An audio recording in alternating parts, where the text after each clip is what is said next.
Greetings and welcome to Trinity Radio. I'm Jonathan Pritchett, and along with me, as usual, is Braxton Hunter. And today we have a special guest, Dr. Leighton Flowers. But here at the top of the show, I would like to cordially invite anyone who is interested in getting a theological education that you can afford from the comfort of your own home and learn from professors you've actually heard of before. You can go to Trinity Seminary, Trinity College of the Bible and Theological Seminary at trinitysem.edu. That's trinitysem.edu, and fill out an evaluation form today, and our admissions department will get in contact with you shortly after. You said you would like to cordially invite them. Today, I know it's going to be a little crazy. I'm going to warmly invite you. I'm going to give you a warm invitation too. So cordial and warm. I'm just going to command it. I'm just going to command it. You must. All right, let's jump into this quick because Leighton sent some folks here, and I just saw this comment up a minute ago that I thought was hilarious.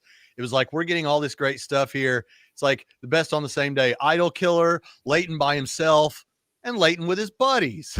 So we're Leighton's buddies. Leighton's you know what? buddies. You are. I couldn't be happier than to be Leighton's buddies. You are much more than Leighton's buddies, but you are Leighton's buddies. You're two of my best friends, and I love you guys. Yes, and your boss. Yeah, well, that's why I have to say that. That's right. That's why you get paid. That's why you get a paycheck.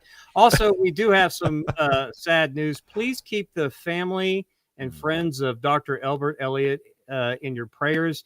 He is just a giant of a figure here at Trinity, and he passed away early this morning. So he was our I didn't know that. And dean of pastoral ministry. He had my job for a while until he mentored me up and passed that baton on to me, and stayed on for as many years as his health would allow before he eventually had to step away from Trinity. And he's been these past few years spending time with his family, and he finally passed away this morning. So please lift up his family in your prayers. He is a giant to many of us here at Trinity, and we love him and we love his family very much. And tremendous loss for all of us, but a wonderful gain for heaven. So amen. There you go. So last week, R.C. Sproul Jr. got into a bit of trouble on X. He made a post that seemed to cause, in his own words, a kerfluffle, and that it did. And we'll look at that post here in a minute.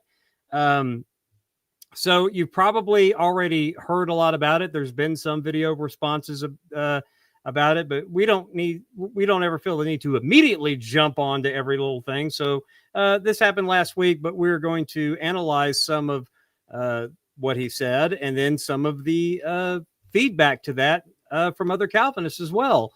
We're going to actually check out Canon and Creed's video and offer some thoughts about that, which I don't think the other two gentlemen have seen it. Or I know certainly Leighton has, and I don't know that Braxton ever finished it. But I wanted to look at that because I thought it was the best Calvinist response to this, because the response overall falls into three categories. First, I want to point out that R.C. Sproul had defenders. He had his Calvinist defenders defending what he said. He also had a larger number, I think, of Calvinists who disagreed with what he said and offered some very, very stern pushback, some in the category of rebuke, others more thoughtful responses while acknowledging what he said was absolutely crazy. But then there's a third category of Calvinists, and it's the perpetually online Calvinists with large followings that a good deal of their ministries correcting the theology of others, and they have completely ignored this, as far as I'm aware. And that, to me, is the most interesting and somewhat troubling category, even more so than the defenders, because you expect in the online world that, the quote-unquote based Calvinists are going to jump all over this and defend their guy. The normal level-headed Calvinists are going to respond appropriately. But the perpetually online Calvinists with the large followings who spend a significant number of their time trying to correct other people's theology have said nothing. And that is worthy of note as well. But let's take a look at the thread at the post that started it all. A person on X named Bookham Dano posted a quote from R.C. Sproul that says, the bottom line assumption for anyone who believes in the God of Providence is that ultimately there are no tragedies. That's R.C. Sproul Sr.'s quote. And Bookham Dano said, "This is excruciatingly troubling to me. So to the Calvinists, Pamela Butler, 10 years old, rollerblading, kidnapped by Keith Nelson, taken to a wooded area, tortured for hours, including electrocution, raped, and strangled to death. Please tell me how this is not a tragedy." And R.C. Sproul replied to this somewhere in the thread, a very disturbing thing. He said, this was the thread or the post in particular. First, he asked, the closest the world has ever come to a tragedy is when a man who had never sinned was tortured to death. Do you believe that God ordained that event? Book of Daniel answers, oh, absolutely, but Jesus submitted it to it for his death to reconcile the world. Now tell me how that remotely compares to the event I described. And this is the post that got R.C. Sproul a lot of attention. He says, no, it does not remotely compare, because in one instance, a little girl received the judgment from God she had earned. In the other, a perfect man received the judgment I earned. So you are okay with saying God ordained the torment of Jesus, but not a sinner. So it's specifically the statement that she received judgment from God that she had earned that really set things on fire. So I'd like to get y'all's thoughts on that, and then we'll look at some other Calvinist responses. You're muted, Braxton. Just to add a little more context to this, Pritchett, you did a great job there, but just so people know that what people have been saying about this is, okay, well, it's one thing to say, like, if one affirms an Augustinian understanding of original sin, where you not only you're actually not just, it's not just your nature and environment's inclined towards sin because of what Adam did, but actually you're guilty, you're personally culpable of Adam's sins. Well, if one holds that, and many Christians do, well, then it's not surprising to hear a Christian say something like that, as you know, as horrible as it is when a young person dies or whatever, if they didn't accept Christ, well, then they face the judgment of God as any other unbeliever. The thing is, this is talking about a child, so it brings up questions there already about the age of accountability and what we're doing with that doctrine, and right back to the age-old question of whether every baby that dies goes to hell or not, or how all of that works. Okay, so that's one thing, but really the way Calvinists who accept that Augustinian understanding are responding seems to be with respect to the criticism that it's not just saying that she's receiving some judgment that all of humanity is responsible for and deserving of, but rather it's that on top of that, he's saying that the actual sinful act that was carried out that led to her death and all of those kind of things, that tragedy was in some way deserved too. And that's where the Calvinists won't go that step. You know, they want to rein that back and say, no, that's not necessarily a part of God's judgment. Now, me personally, the way I look at that is I say, hey, if Calvinists want that clarified and get that all worked out, that's important. I understand we want to articulate them carefully, but for my money, the way I look at it, and I know this is not going to be pleasant for a lot of people to hear, I'm just going to say it, is ultimately we have God decreeing all of those wicked things, wanting those things, sans the creation of the universe in some sense to happen. It's just a difference of how we categorize this, whether it's God's judgment or not, and proximate causes of secondary causes that all go back to God. So that's kind of how I see it. I understand my Calvinist brothers don't see it that way, so I don't hold them as holding that sort of an idea about it, but that's how it shakes out to me. Leighton? Well, lest folks think this is uniquely R.C. Sproul Jr., if you'll share the screen that I shared with you, Pritchett, this is from John Piper's website. It's authored by Mark Talbert, who's well respected in that community. Justin Taylor, also well respected. So this is not something they've backed off of. This is still up on their website. This is still a book they've edited and published, where he says God brings about all things in accordance with his will. This isn't just that God manages to turn the evil aspects of our world to good for those that love him. It is rather that he himself brings these evil aspects about. This includes God's having even brought about the Nazis' brutality at Birkenwald and Auschwitz, as well as the terrible killings of Dennis Rader and even the sexual abuse of a young child, end quote. And so this is not something that's uniquely being claimed by R.C. Sproul. In fact, there's another famous clip out there with James White saying something on the Hank Hanegraaff show that's also about grape of children and those kinds of things. And he basically answers, yes, if it wasn't ordained, then it's purposeless evil. And he defends as the reason why he believes that God brings about decrees, those kinds of evil, heinous things. That's not the same claim as R.C. Sproul. Just to be clear, that's not the same claim that R.C. Sproul Jr. is making in this particular thread. But yes, he did say that.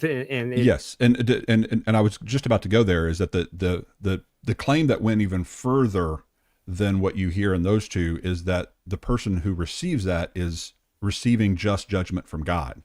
That's, like you mentioned, is where it even goes further than what these claims are. And so that's what I was wanting to point out. And I'm interested to hear the Calvinist responses, the ones that are rebuking R.C. Sproul Jr. I haven't heard it yet, so I'm interested to hear if they're going to still defend what Piper has there on his site.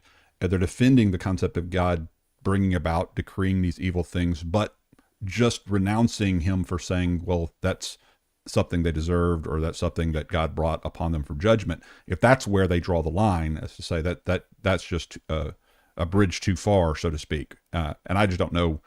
Again, this is proof that no Calvinist is the same. I mean, all of them take differing views. Yeah, but I really like this guy. He's kind of a young man. Everyone's young compared to all of us now.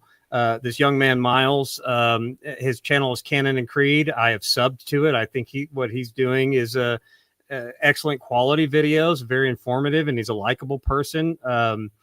I do have some quibbles with his response, and that's what I want to get to. I don't want to. It's pretty easy for both sides, the detractors and the defenders of Sproul Jr. To find precedent in Reformed literature, and not just, as the video will claim that we'll watch shortly, in the post-Edwardsian literature, Jonathan Edwards.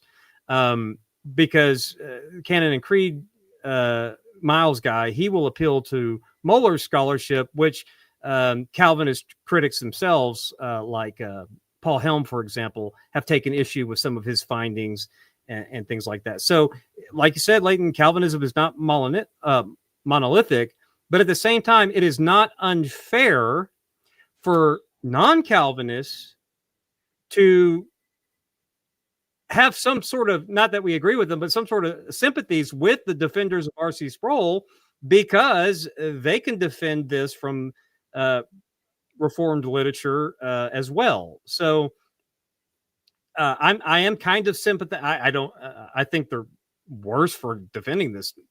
Well, let's get to it. Let's see what they have to say. Yeah. But they did have they did have those who were defending. John Piper would be is a big Edwards guy. So the fact that John Piper is constructing this from that quote, the way that you read, is in line with this.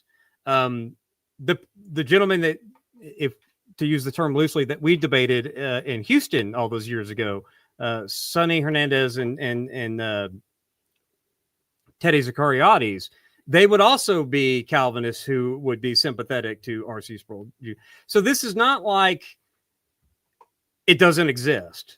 And I do think that non-Calvinists are within their rights to say that this is, it may not be the prominent view. It may not be, well, it may not be either, but it is definitely a Calvinistic perspective on this that's valid within the tradition of Calvinism and has prior precedent. You agree with that?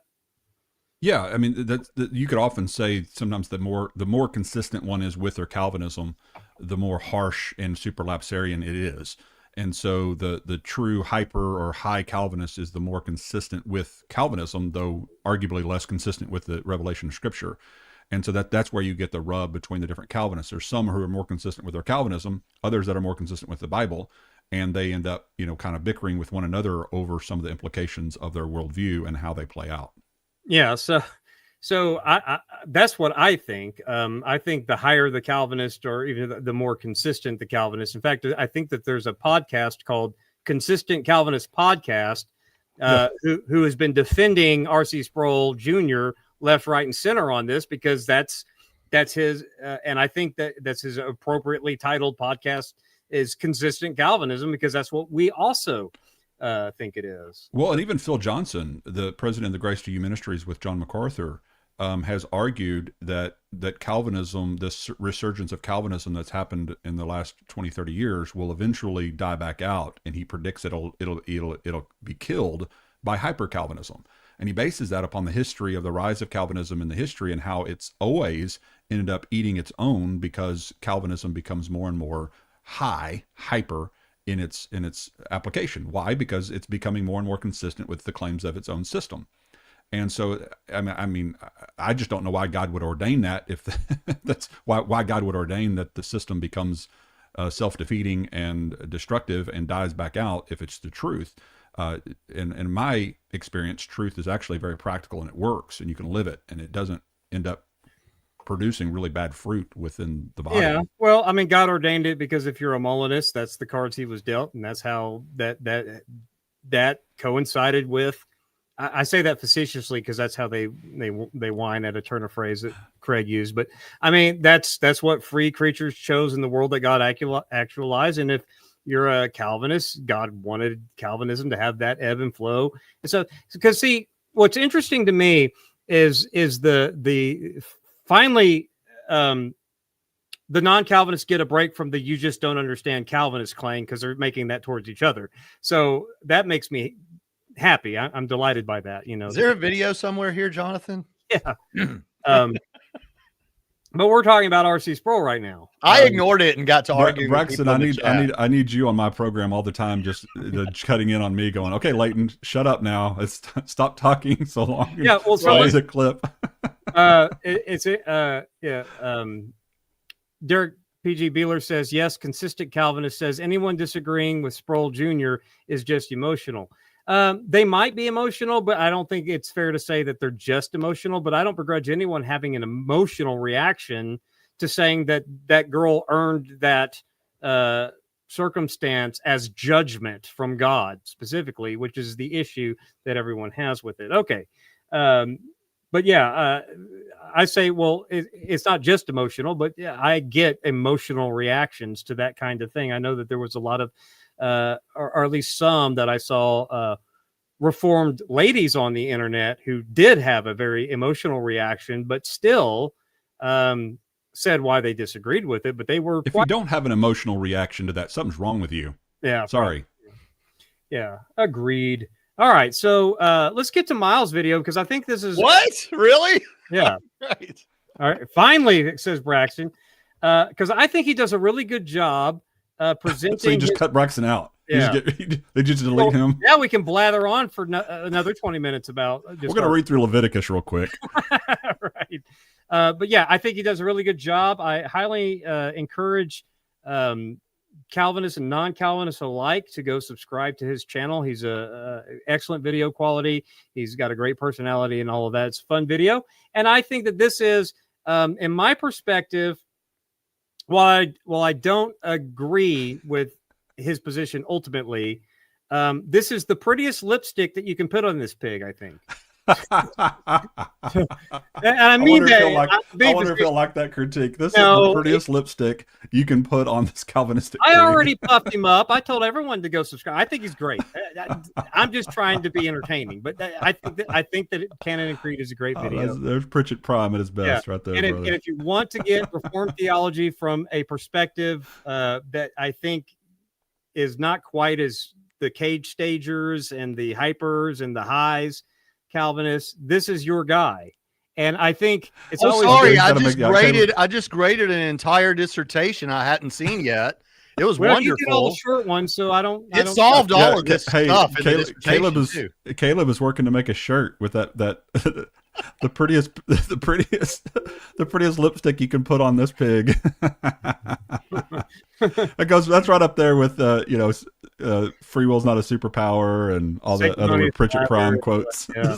This is the prettiest lipstick you can put on this pig. All right, so here's the first clip. We've got several, and I want to get your guys' thoughts on this.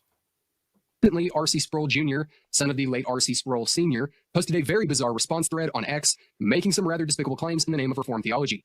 He was responding to someone that posted about the tragic Pamela Butler case, a 10-year-old who was sexually assaulted and tortured. The individual asked how, in the Calvinist framework, this isn't a tragedy, with a quote from R.C. Sproul Sr., to which R.C. Jr. responded that the closest the world has ever come to a tragedy is when a man who had never sinned was tortured to death, talking about Jesus.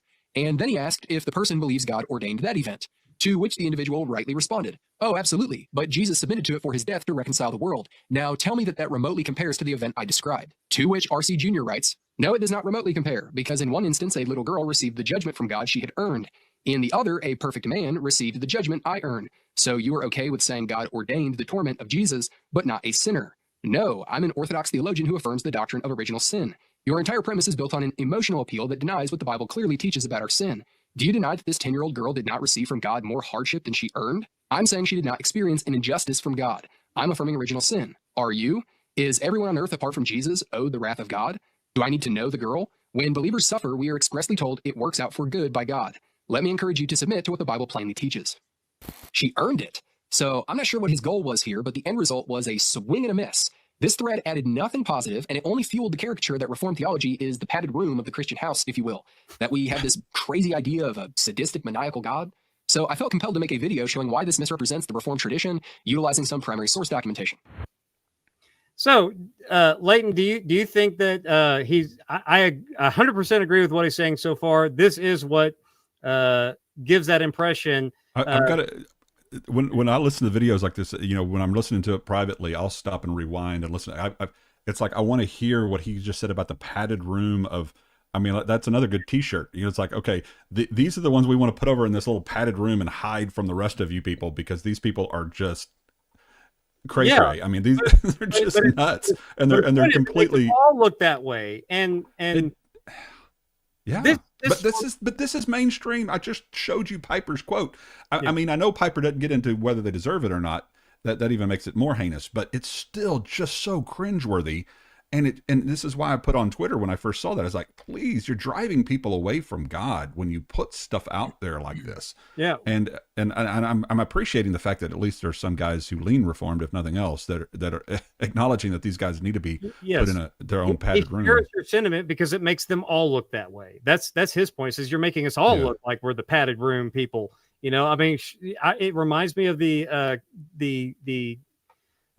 Calvinist responses to our debate, for example. People are like, they don't represent Calvinism. That's all I heard. And then I also heard, yes, they actually represent Calvinism from high Calvinists and non-Calvinists saying, yeah, that's pretty much what we've always thought Calvinism was. So, will the real Calvinism please stand up? And he is trying to show us that this is the real Calvinism, and we'll see if he succeeds. So we'll keep trucking to his first point here. First, Reformed theology distinguishes sin, misery, and judgment, something R.C. Jr.'s tweet thread failed to do. The Westminster Confession, for example, says, "Every sin, both original and actual, being a transgression of the righteous law of God, and contrary thereunto, doth in its own nature bring guilt upon the sinner, whereby he is bound over to the wrath of God and curse of the law, and so made subject to death, with all miseries, spiritual, temporal, and eternal." So key point, misery is a general consequence of the fall. That's what the confession is saying. But misery is not the same thing as a direct act of God's judicial wrath. John Calvin actually makes the same distinction in his Institutes. He writes, "When we are judged, we are chastened of the Lord, that we should not be condemned with the world." 1 Corinthians 11:32. That is, while we as sons of God are afflicted by our Heavenly Father's hand, it is not punishment to confound, but only chastisement to train us. The only purpose of God in punishing his church is to subdue her to repentance. The punishments with which men are equally chastened by God are to be variously considered, because the saints, after the forgiveness of their sins, have struggles and exercises. The reprobate without forgiveness are punished for their iniquity. Now, I want you guys to zero in on this, because listen to where he goes after this. And now remember, he has categories of general miseries versus direct judgments. Okay. But pay attention to what Calvin says, and then pay attention to what he concludes and see if that follows. So key point number 2, not every affliction equals wrath. And this distinction matters, which means that when a child is sexually assaulted, that is not a judicial sentence of God's wrath against the kid. That is a wicked man's sin permitted under God's providence. It belongs in the misery of the fall bucket. It's the result of living in a fallen world. It can't be simplistically labeled the judgment that she earned. Sproul Jr. skipped that clarification, and it's no small omission. Now, someone might push back. If the girl wasn't a believer, wouldn't her suffering be God's judgment on her as a reprobate? But here's the problem. John Calvin and the Reformed Orthodox never collapse individual tragedies into simplistic claims about judgment. Yes, they distinguish between afflictions for believers and unbelievers, but that does not mean every tragedy in an unbeliever's life is a personal sentence of wrath. The proximate cause of the evil is always the sinner who committed it. And by proximate cause, we mean the immediate agent, the person who actually chose and committed the sin. God's providence is the ultimate cause, meaning he sustains all things and the creation that the sinner exists within and that they act within. But the proximate cause is always the human that acted. Now, I know what I'm sympathetic to what he's saying, but when it says these miseries need to be, he sets up, there's a misery bucket and a judgment bucket. Okay, fine. And I know what Calvinists want to say. But then he quotes Calvin here, who says, see, they need to be variously considered. Well, Calvin variously considers them here. Why do they need to be variously considered?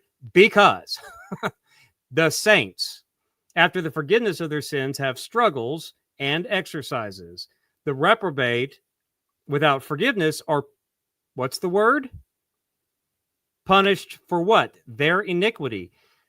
I think it's fair for using this quote to make the distinction he wants to. I don't think necessarily follows, because while he went on to say, yes, some of these individual acts, they were careful to distinguish them. But what he's saying here is, Calvin is saying here is we need to variously consider them. You have saints, and this is for their good. And then you have, this is for the chastisement to train.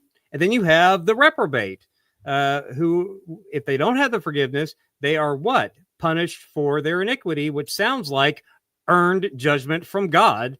I don't think that the point he wants to make necessarily follows from this particular quote from Calvin. Now, we could take his word for it because Calvin's pastoral theology is not consistently phrased the same way. That's to be charitable. I would say it's inconsistent and contradictory to, if I wanted to be uncharitable. But it seems like if R.C. Sproul is a good Calvinist, I've noticed that Calvinists tend to go the opposite direction these days. Their pastoral theology is much, much worse than their systematic theology, because it's like R.C. Sproul Sr. gets all amped up and says, God damn Jesus, and embellishments of various biblical texts. Paul Washer goes overboard to make you feel like that every single things like that. They over embellish, and their pastoral theology is in reverse from Calvin, or they mean what they say, and they don't have Calvin's blessed inconsistency in how he speaks. How can we tell? But I don't think that you can say that the variously considered that Calvin makes here, the two distinctions between misery and judgment, that's not what that doesn't seem to follow from what Calvin is saying in this particular quote. Tell me if I'm wrong on this, but it seems like he's nitpicking not if God is bringing this to pass, but why God is bringing this to pass. Right. In other words, it seems to be like they're all saying God brought it to pass, like the quote from Piper that I presented earlier from Mark Talbert. Yes. God brings all things to pass by His sovereign decree. But it's more about why did He bring about this torture of this child because of judgment towards her, or did He bring it about because He using the word permitted, which, by the way, Calvin, as you well know, has a lot of problems with the word permitted. Present that screen there. This is Calvin himself because he did use the word God permitted the evil to happen. He said that right after he quoted Calvin.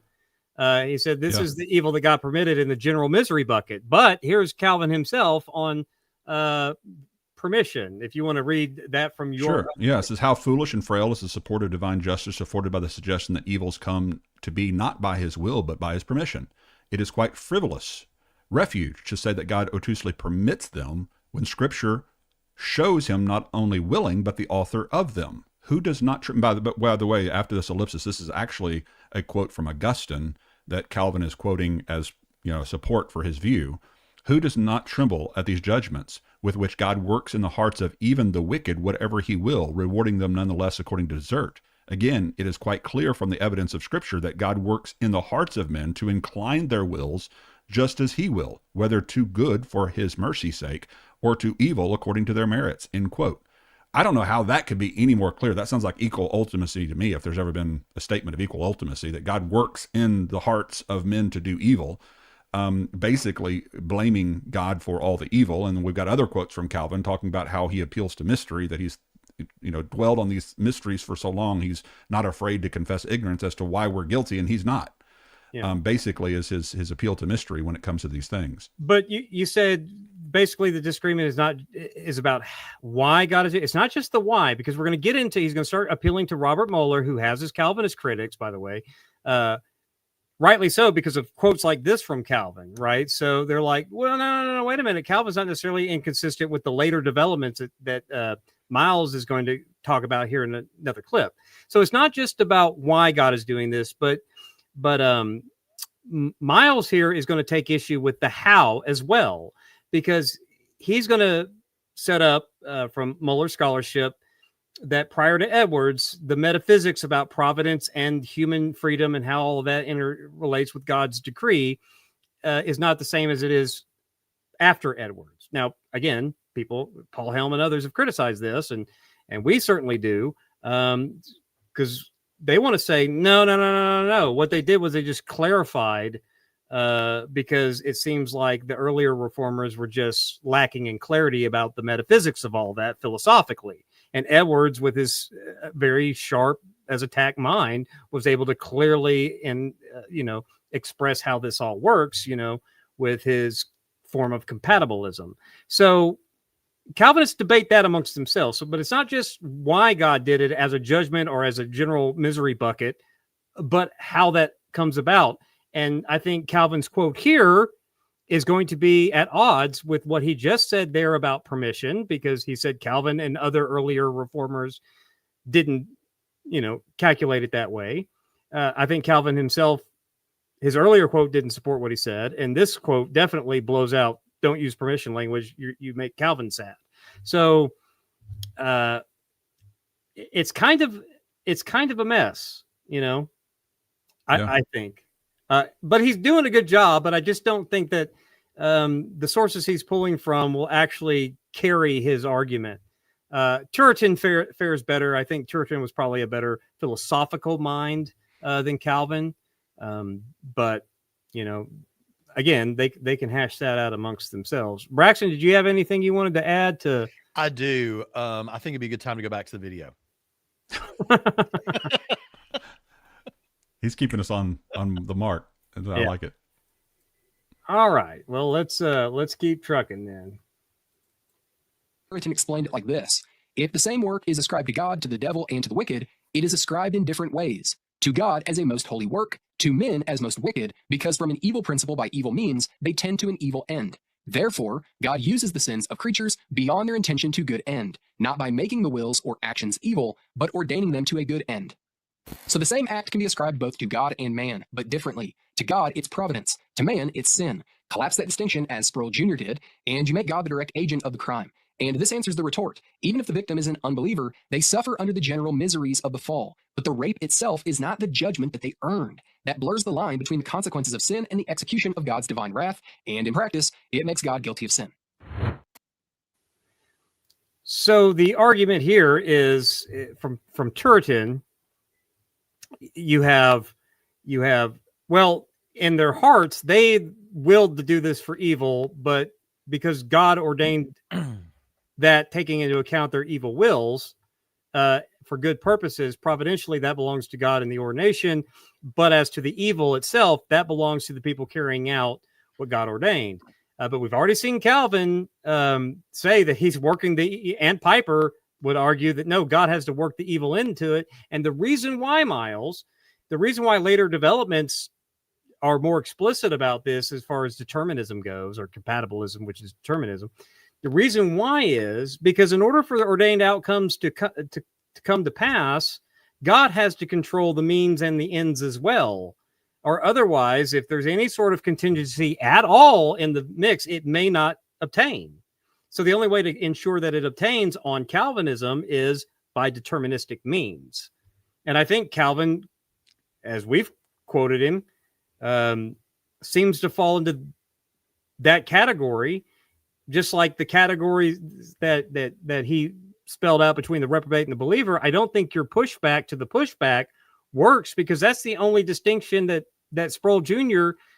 admitted that he forgot to make, that he should have made. That's the only mistake he thinks he made, was, well, I don't know whether or not she's a believer or not, so I can't ascribe that punishment or judgment that she earned as for her own good as a believer, as punishment for the reprobate that she for her iniquity, for her sin as judgment, which puts Sproul Jr. so far in line with the quote from Calvin that you put up. Yeah, well, and I put some more quotes there if you want to add those to the screen. No, I'm talking the quote that Miles put up. Sproul still in line with that. Yeah, no, I agree. And I for those that pushing back on what there's some on the side chat pushing back on what Calvin taught and believed. If you could add to the screen there, you can see there Calvin's pretty clear about what he believed regarding the will of man. Hence, we maintain that by his providence, not heaven and earth and eminent creatures only, but the counsels and wills of men are so governed as to move exactly in the course which he has destined, end quote, John Calvin institutes.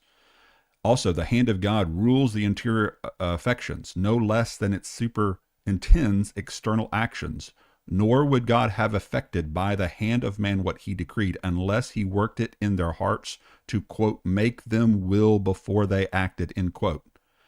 Finally, quote, men do nothing save the secret and instigation of God, and do not discuss and deliberate on anything but what he has previously decreed with himself, and brings to pass by his secret direction.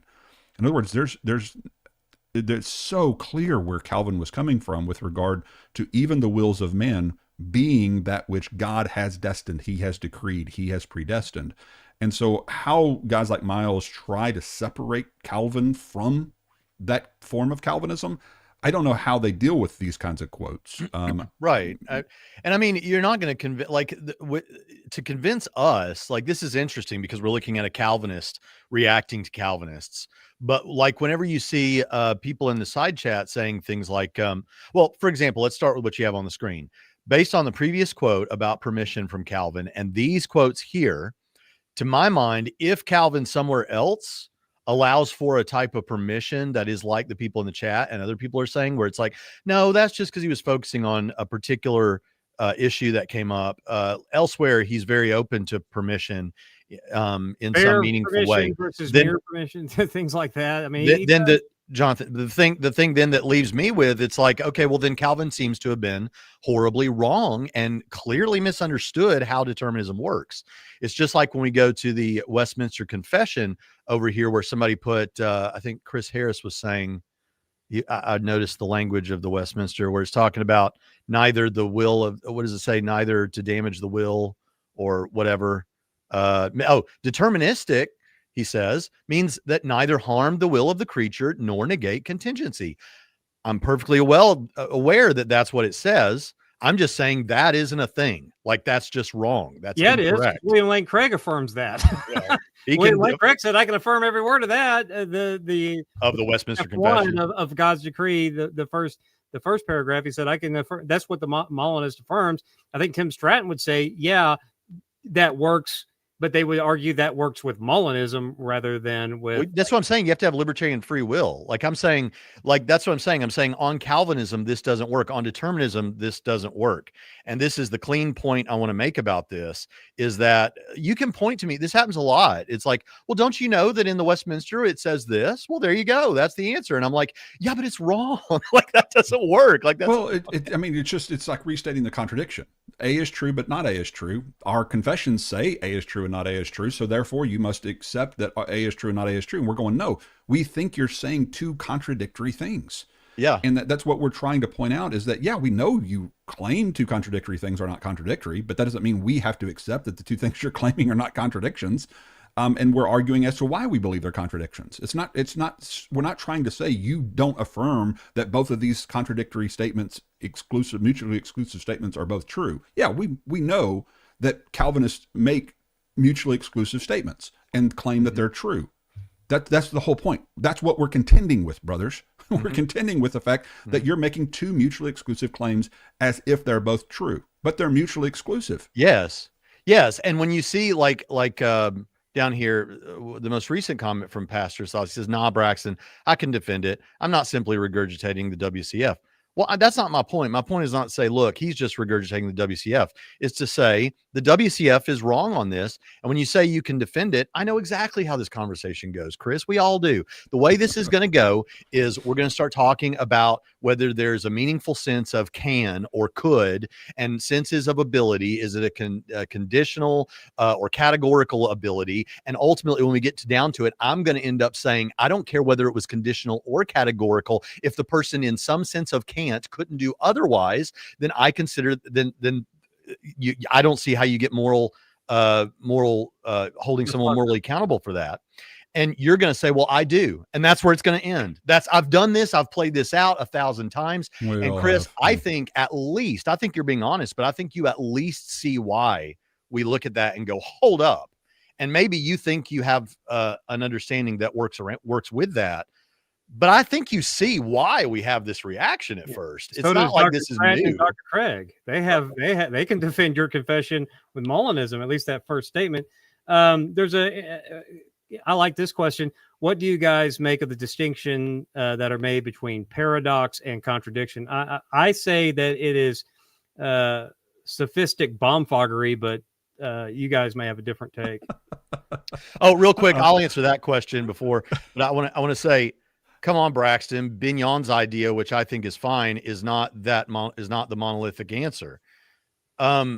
No, but I think I've been there with you, Chris. I think on Facebook, and we've argued about this. It's been a long time in the past, but if you've got another answer to that, I'd love to hear it. I've not heard another answer. That'd be wonderful to figure that out. But on the difference between a contradiction and a paradox is when something sounds like it's a contradiction, but when you understand what's meant, it's not a contradiction. So if you just heard someone say, I was crucified with Christ, yet I live, well, then it sounds like that person's dead if they were crucified with Christ. But you understand what they mean. Oh, okay, well, then that makes sense. It's not a contradiction.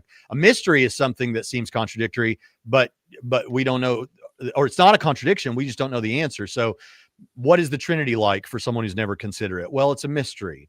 But that doesn't mean it's contradiction. It just means you don't have all the information. And a contradiction is two things that stand in actual contradiction and can't possibly both be true. Yeah. The Cisco says paradox usually leads to an implicit contradiction. No, it doesn't necessarily have to. But the reason why I answered the way that I answered as sophistic bombfoggery is because it is a contradiction and they're just trying to paper over it with sophistry. So now they disagree. Obviously they disagree, but that's how it strikes me, because I don't see how, but again, it depends on the Calvinist you're talking to, because it's not monolithic. And so I'm happy for Calvinists to accuse each other of not understanding Calvinism. That's great. They can sort that out amongst themselves. Yeah.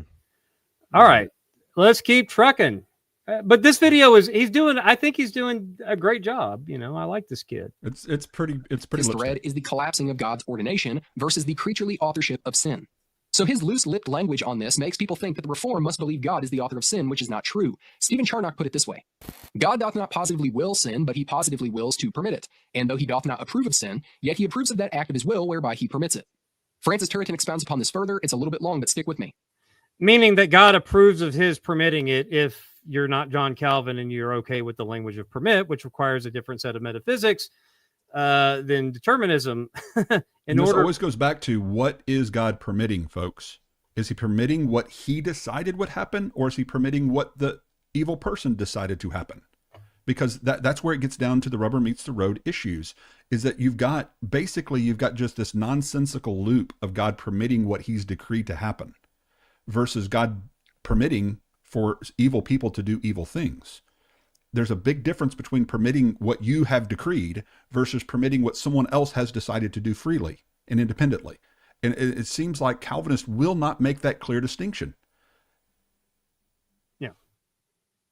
Finally, as to the end in its wise ordination and direction, when beyond the nature of sin and the will of the sinner, by his wisdom and power he converts the evil into good and directs and draws it to a good end. Ye thought evil against me, said Joseph, Genesis 50, but God meant it unto good. Similar examples occur in Isaiah 10, 5-7, Job 1, 20-22, Job 2, 9-10, and Acts 3, 13-15. Now, this ordination is not to be understood a posteriori, as if God, the existence of sin being foreseen, thought concerning its end, but a priori, by which God proposes an end to himself, which he wills to bring about by sinners and their sinful actions, to which he also directs them by his providence, because otherwise that ordination of the end would be only occasional and accidental. But whatever may be the action of God about sins, still his providence always remains holy and free from all fault, as the solar rays are not affected, although they may flow into filth or a carcass. So yes, we do believe that God ordains all things, but you have to clarify what we mean by this. He ordains some things by direct causation, i.e., let there be light, and bang, there it is, and others by divine permission, allowing sin to occur without being its author, while still directing it to his purposes. That's why we insist that sinners are the true authors of sin. God sustains their existence, yes, but the proximate cause of sin is always the sinner. That's our operating system, even if people disagree with it. That's Arminianism, Provisionism 101. God permits the evil to happen, but works it for good, can bring about good purposes through the evil. That's my analogy of the police sting operation, perfectly described. You don't have to have the police causing the criminals to be criminals in order to bring about the evil event that the police officers planned, the sting operation, but they can know and use their evil to bring about a particular thing, an event for a good purpose, like with the selling of Joseph. Those are all perfect examples of that. What you just heard him describe is Arminianism 101, is Provisionism 101. God does not cause or bring about the evil or the evil intentions, but he can use it for his own good. That's just Provisionism. Now, some of them have baked it into their Calvinism or buttered the bread on our table, so to speak, and call it Calvinism, because if God knows it and uses it for his good purpose, and that's a la Calvinism. I'm sorry, that's just not John Calvin Calvinism. It's blatantly against what they state in so many other places. Now, you can take some of the things that Tertullian and other people are saying and then draw those conclusions like you hear the young man do in this clip. But again, it's such a softened, watered down version of Calvinistic theology that it can't really be called Calvinistic theology anymore, because it's a denying the causal link of God's decree for what actually happens, which is something, again, ironically, Chris Harris on the side chat does in my Twitter exchanges with him, where he basically comes out and just denies that there's any causal link between the divine decree and what ends up happening. So then you're going, well, then what is the purpose of it? If right. It's not causal, then what are you talking about? What is it? Just a declaration of what people freely do? Yeah. Welcome to Molinism, Chris, because I mean, Francis Churiton, not Tertullian, can't be a Leighton Flowers guest without butchering a word. Correct. Yeah. I'm just glad there's someone here to correct me live. to tell, why do I get Tertullian and I don't know, but guys, I do that all the time. I think this is look at this. So if I make you do X, what I want is I'd like a Calvinist to tell me why this is wrong. If I make you to do X by nature, and then I don't stop you from actually doing it, I'm permitting it, but I also determined it. Okay, how is that wrong? That is a rhetorical shell game. You're exactly. You can say, like, the Calvinists won't want to call it a shell game. Fine, but what's wrong with that description? Are you willing to look at that and without caveat say, yes, that's right? I make the cow by nature eat grass instead of meat, but then I permit him to eat grass instead of meat. But then I judge the cow because I made a rule that he's only allowed to eat meat. And now I'm going to go torture the cow for eating the grass instead of the meat. It's absolutely asinine when people really break down the system for what it's really saying. Oh, but the cow's doing what he wants to. Yeah, he's doing what he wants to because he was created as a cow that eats grass, that you created him to want to do that. And now you're going to go torture him for wanting to do what you created him to do. And then you, quote unquote, permitted him to do what he wanted to do, thus somehow secretly dismissing you from your guilt of this whole process for creating the cow to want to eat grass and then making a rule that he can't eat grass, he has to eat meat. And now I'm going to torture this cow because he ate grass instead of meat. It's just that, it's that ridiculous, folks, when you break down the system for what it's actually claiming. Yeah. You're born by nature desiring the things of the world and hating the things of God, and you can't repent of that unless God picked you before you were born and changes your very nature, making you want to eat meat instead of grass. It's just ridiculous when you really break down the concepts. And again, I've been studying this my entire adult life, folks, and either I'm the daftest of men, which is possible, Or I've sided with so many other theologians and philosophers, the majority of Christian philosophers, by the way, who accept libertarian free will and reject this theistic deterministic concepts that are being proffered through popularizing figures like Piper and others. Yeah, well, we're going to get to a little bit more of that because Turretin's a good thinker, but my thing so here. So is Tertullian. Yeah, as was. Yeah, but I think Turretin's parenthetical here kind of gives it away. It's kind of. This is the slipped in there parenthetical that takes back with the one hand what the other gave, okay? Because he says, to which he also directs them by his providence, because otherwise that ordination of the end would only be occasional and accidental.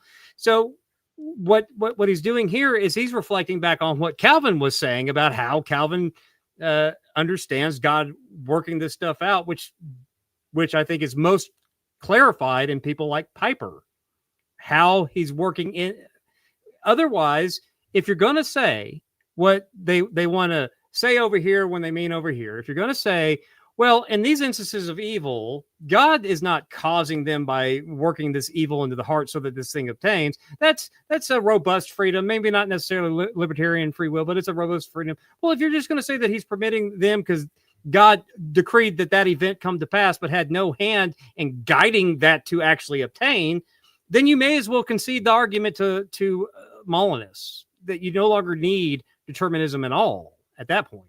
So however you want to pull back soft determinism, we'll make it even more flaccid determinism, if you will, when you try to sell it to other people. But at the same time, what is the mechanism or the metaphysics for how Turretin sees, to which he also directs them by his providence, because otherwise it's just accidental and occasional. It's not necessarily obtaining of necessity, so to speak. So I think that this is giving back, and buried in that parenthetical is the very stuff that I don't think his appeals to Calvin, at least, work. Agreed. So Calvinists, you can give an Arminian, because that's an Arminian answer. Well, they intended to do that. The brothers intended that for evil, but God had good intentions, so He permitted that to happen. Okay, what's happening behind the scenes? Arminian can say that, right? But get down to the point of why did the brothers intend that evil? Because God decreed them to intend that evil, or because they chose freely to do that, libertarianly freely? Because there's only those two choices, and this their answer is both. But when you get into the mechanisms of that, I said freely, I meant libertarianly freely. Yeah, so it can't be both. The decreed and the decreed has to be. It can't just be, well, look, it's accidental. I mean, look, it just happened. No. To decree that outcome obtains, God has to work in them to have the greater desire, like Edwards teaches us. To do that. So it's on a different, you have to go deeper, like you said, to get to that level, and it's not getting you what I think he wants. Well, it's like that article you wrote about the circular logic of Calvinistic reasoning. They do the greatest desire because God decreed their greatest desire. And the reason that it was the greatest desire is because God decreed it, and God. Yes, and that's the problem that goes back to like the same. And I know that some people are like, why do you keep putting the same person up? Well, because it's a Calvinist who's here interacting with us. So a perfectly fine real world analogy is a house plan. The house plan directs the building of the house, but it doesn't pour the concrete or frame the house. Right. And I realize this is an analogy, and I don't want to attack the analogy instead of the point of the analogy. But the problem with the analogy from the jump is, okay, fine. The decree is like the house plans or whatever. But the fact is, everything involved in the house, the plans, the people that are actually doing the thing, there's no permission being allowed at any point. The person who drew up the plans isn't permitting anyone in the house to do the thing. They're determining them to do the thing. And then speaking about them as though they weren't determined and were permitted to do the thing that they shouldn't have done, but couldn't have done otherwise. I mean, it's like however you want to parse out the analogy. No matter what analogy you give me any analogy you want, it will always reduce to, but God determined all of it such that it couldn't have been otherwise. Yeah. That's the problem we have. So whatever analogy, whatever philosophical idea, whatever thing, it has to alleviate this concern. How is it that God determines that God creates someone and commands them not to do X, determines them to do X, and then holds them morally culpable for doing the thing that he determined unchangeably they would do, but then commanded them not to do.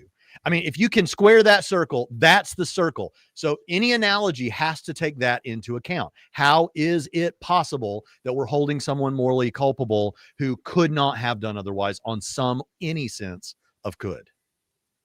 And it does get into the philosophical discussion of certainty versus necessity, as we've talked about. William Lane Craig uses those terms as well.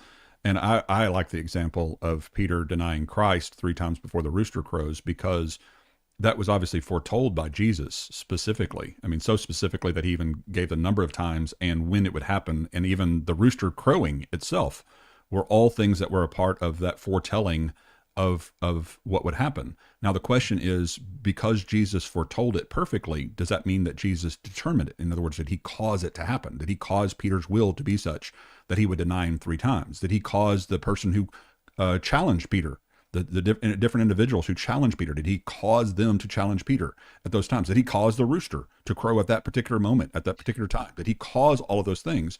Or is it possible for God to foreknow things that happen freely? I think it's possible for him to foreknow. On the Calvinist system, God cannot know. God cannot know. No, he has for to sure what's going to happen. Huh? Yeah. That's the only way. His knowledge is based, according to R.C. Sproul and others that we've had that we've played on the program. He knows it because he determined it. He This is the open theist bedfellow thing. It's like the open theist agrees that like God, if God knows it, then it's unchangeable. And so he doesn't know it. That's how we're free. And the Calvinist says, well, that's right. He wouldn't know it unless he did it. So he does everything. That's how he knows it. And we're here going, no, he can know everything. But the reason that Jesus couldn't have been wrong about Peter denying him before the cock crows was because that's what God knew Peter would freely do in eternity. And that's why Jesus said what he said. And if Peter had freely chosen to do otherwise, God would have known different in eternity. And Jesus would have said different in the present. Well, and this is where I love John Lennox when he's questioned on these issues, where he knows he notes the difference between that and how. I don't know how God created something from nothing. Nobody does. It's a mystery that I accept by faith. Well, he says, I don't know how God knows my future free choices. I just believe that he does. And to ultimately try to insert something in there and say, well, the reason he knows what I'll freely do is that you're not really free in your doing. He actually decreed your desires, nature, and circumstances such that you could not have chosen to do otherwise. And that's the only way he really knows it, is that he's ultimately been the one who's determined it. That's the only way he could know it, because rationally, that's just, I guess, the bridge too far for them to go to dismiss this concept and idea that if God knows something with certainty, that he must have been the one who's ultimately determined it. And I understand that philosophical desire to go there. I mean, again, we have open theist friends and others who go there with our Calvinist friends to that logical conclusion. I just don't see the philosophical or theological or logical need to do that. I don't have a reason to think there has to be causality linked to knowledge. And again, I may be the daftest of men, as the t-shirt's going to be coming out soon, I'm sure, but I don't see a philosophical hang up with that, but I understand that some people do. No, you're not the daftest of men. You're the most dapper of men. Dapper. We'll go that. That's better. But I want to say here that like, these other topics that surround the discussion of free will that Chris and I had been discussing a little bit. There's stuff to talk about there, like source libertarianism. Can you be said to be free if you only could have made one choice, but nothing external to you is determining that choice? That's the way I think God has libertarian free will. And so, I allow for those things, and Frankfurt cases are interesting, but you'd have to show me how you're using the Frankfurt case to get to the solution you're talking about, because I don't think that approach resolves the issue.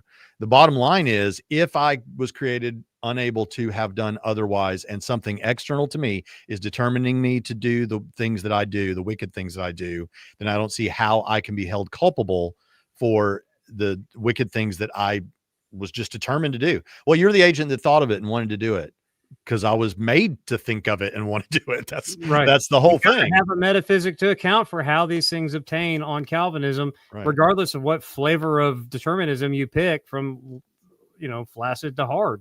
So, but in fairness to Miles, something you said earlier about R.C. Sproul Sr. is he does he does take issue with Senior on certain things, as he expresses, as we'll see shortly. So,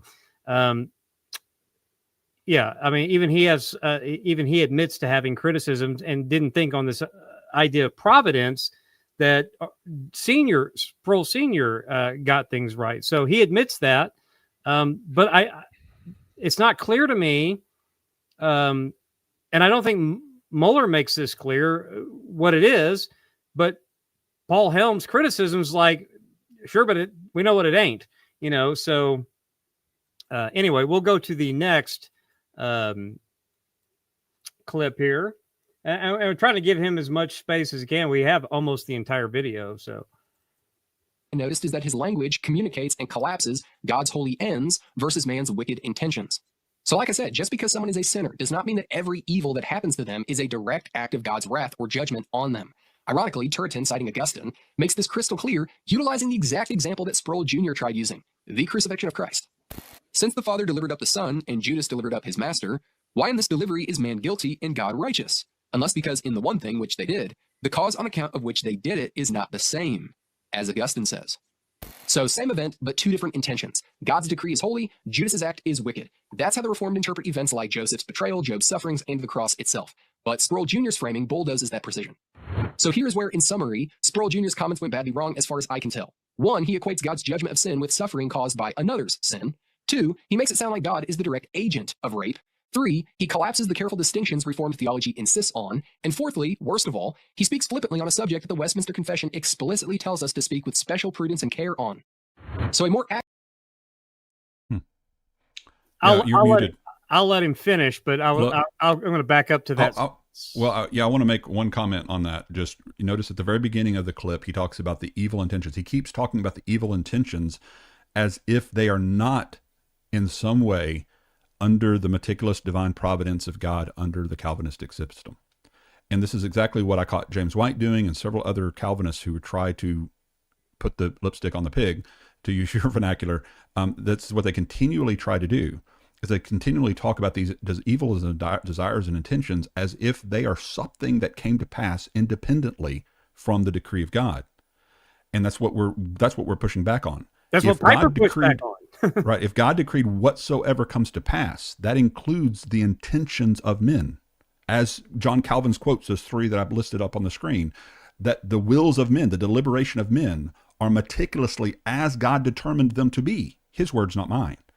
So you've got to, I love this brother, but Miles, you've got to deal with what Calvinists actually teach in their actual statements and understand, where do the intentions originate? Where do they come from?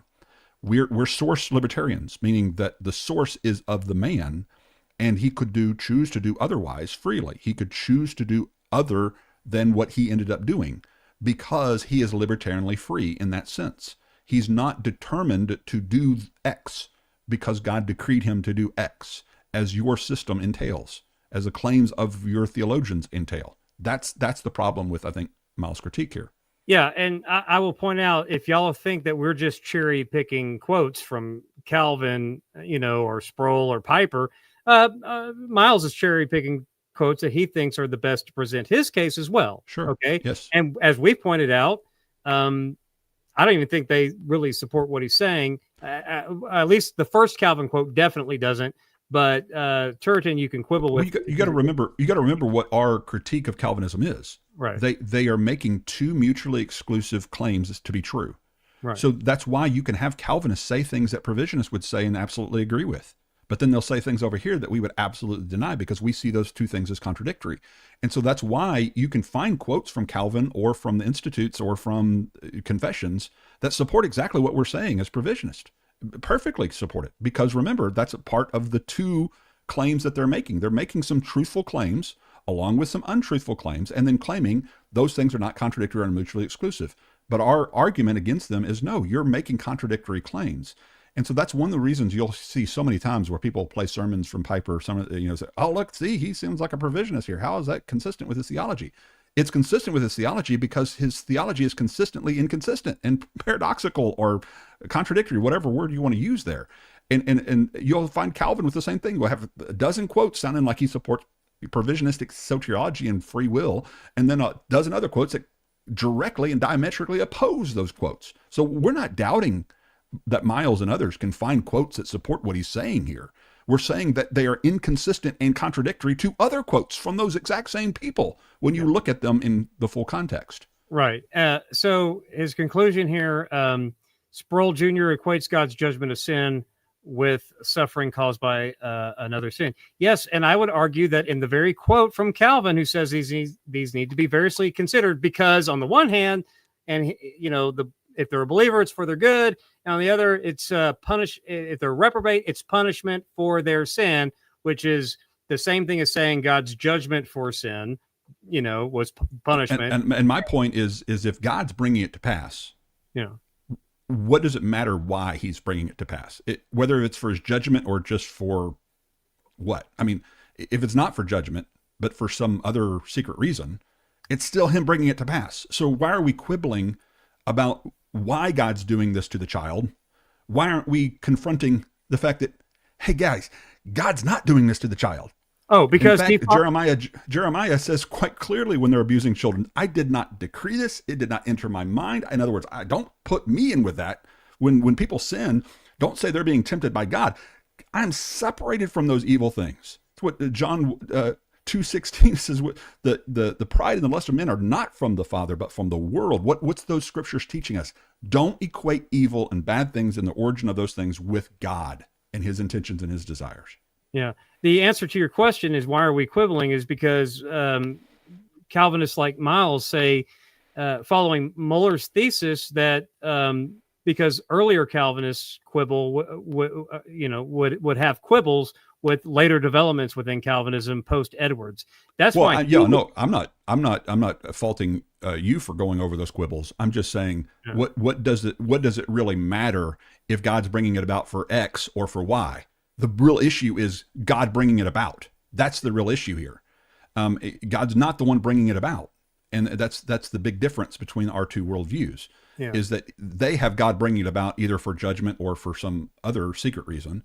And we're saying, no, God's not the one bringing it about. Yeah. So I would defend Sproul Jr. here by saying, conclusion, he equates God's judgment of sin with suffering caused by another sin. In the same way that Calvin did in the very quote that he provided for us from Calvin to defend the opposite. So I don't think that, that seems to be perfectly in line with a reading of Calvin, even if, even if you disagree, it seems like Calvin said the way we variously consider this is for the believer, this, if for the reprobate, punishment for iniquity. Okay. Well, that sounds a lot like God's judgment of the sin. And then the criminal in that case of the little girl here is the means by which that punishment is carried out. So I think he does that. I think he's right that Sproul does that, but I think that's fair, even according to the quote he used to say it's not what Calvin thought. That's kind of what Calvin kind of thought. So does that mean that Calvin is committed to that in every instance? No, but you would have to provide me any sort of evidence contrary to your own quote of Calvin and our quotes of Calvin that's not legitimate. So he makes it sound like God is the direct agent of that. We got to be careful here on YouTube. Yeah. Molestation may be a better word to use. Right. And that's why that's why Calvinists like Miles have very, very strong disagreements, and why other Calvinists have rallied to Sproul Jr.'s defense, because y'all just simply disagree on this issue. As horrible as it is, we'll get past all the emotion, blah, blah, blah. Okay, yeah, fine. I'm there. We'll get past all that.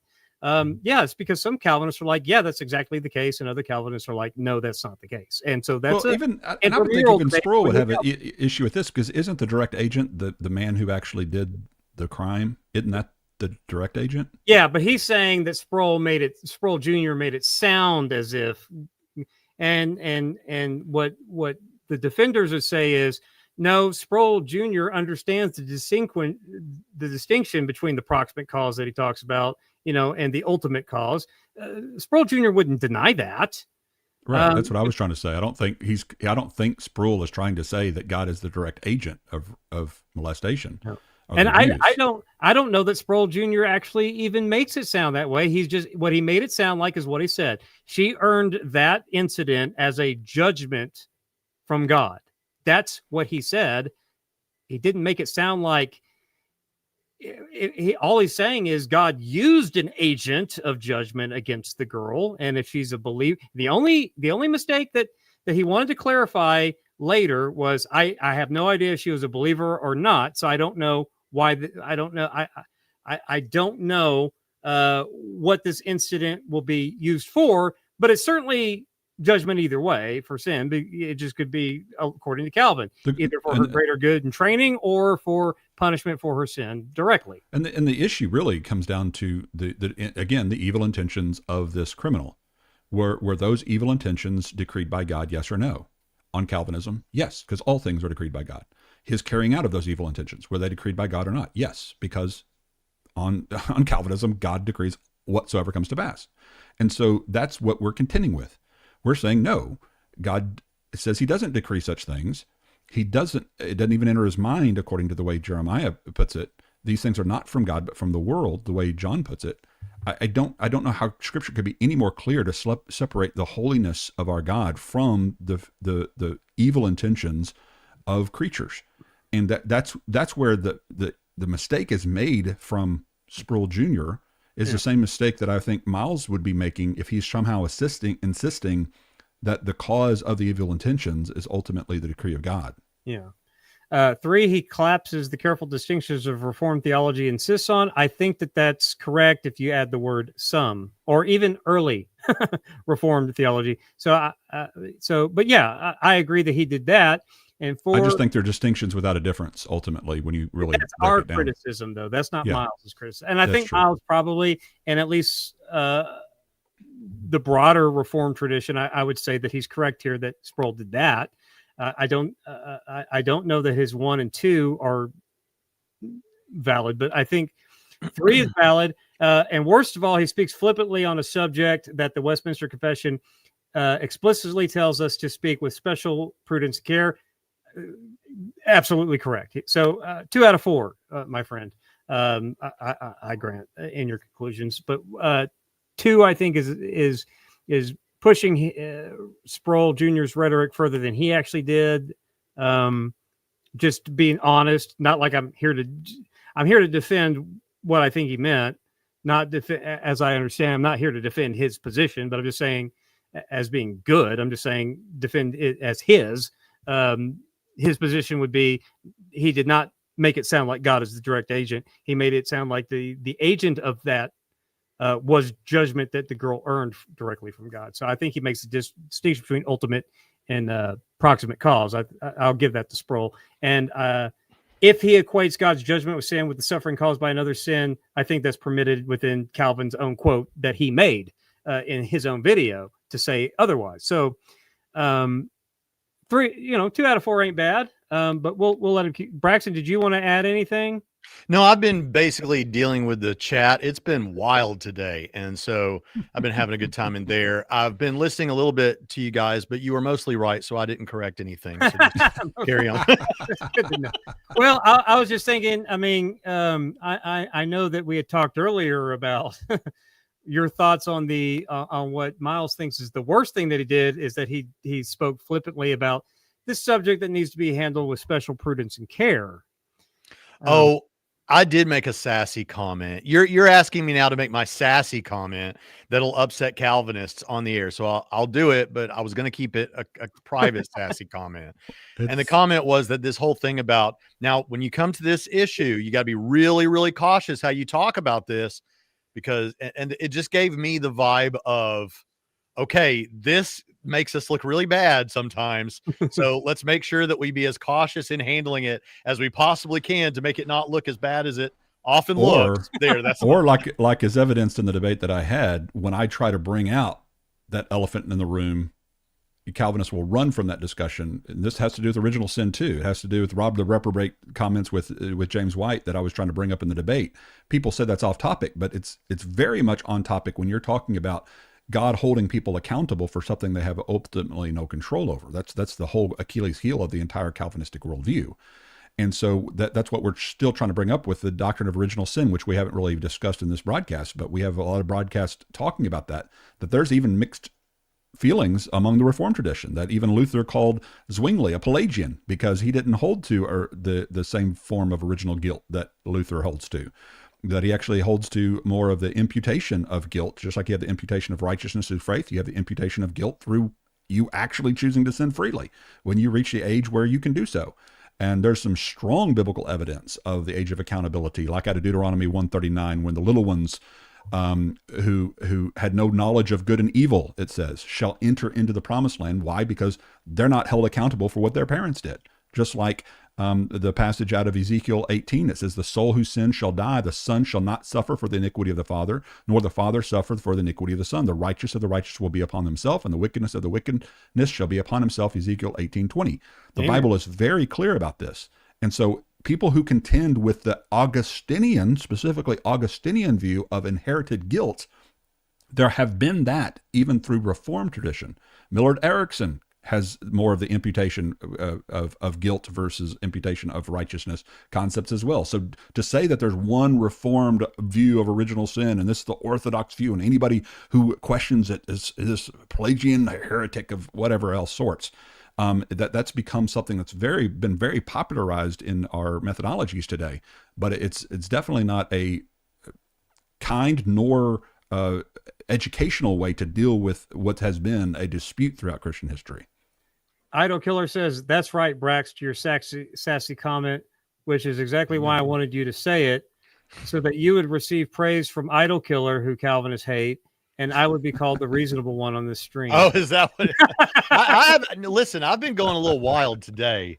The thing is, I haven't said too much. That's been my approach. Is I know that I'm a little sassy, so I've been trying to keep that genie in the bottle. Okay.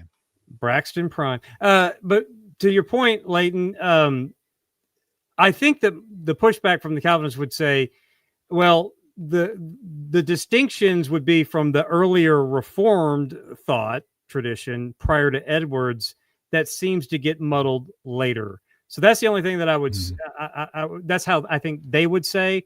So he's talking about being careful with these distinctions of Reformed theology. I agree with you that, I agree with you that they collapse, but they would. Well, anytime you're trying to make contradictory statements, not A equals not A, and you're trying to make A equals not A, not contradictory, it's going to be muddled, and it's going to go all over the place, and you're going to get, if you're not speaking positively about it in agreement with it, you're going to get accused of not understanding it. You're going to be accused of misrepresenting it, everything else. Because if what we say is true, that they are saying mutually exclusive statements are both actually true, and they're stating contradictions, if that's the correct, assessment, then yes, you're going to get all kinds of muddled explanations, all kinds of circular arguments, all kinds of inconsistent analogies, all kinds of things to try to make the pig look pretty. The lipstick has got to be as good as you can possibly make it, and say all kinds of really fancy, kind of intellectually, cordial kind of sounding words, platitudes, and pious comments that, like the famous blather comments that you talk about. Sanctimonious blather. The sanctimonious, blather. Sanctimonious blather. That's it. That's what I'm looking for. Yeah. The t-shirt that we've made about that. So that's what it ends up becoming, because when you're trying to make two contradictory pigs, it is a pig.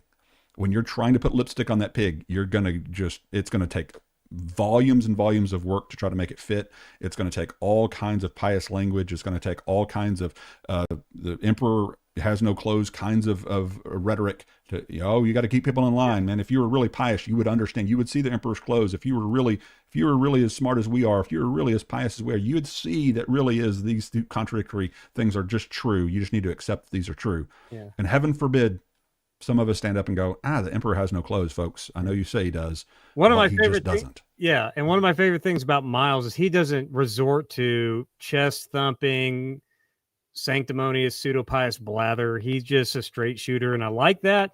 And I'm interested. I mean, like I said, we can do quote battles all day long from the same Reformed people. And I understand his distinction. We're going to get to that in the next video.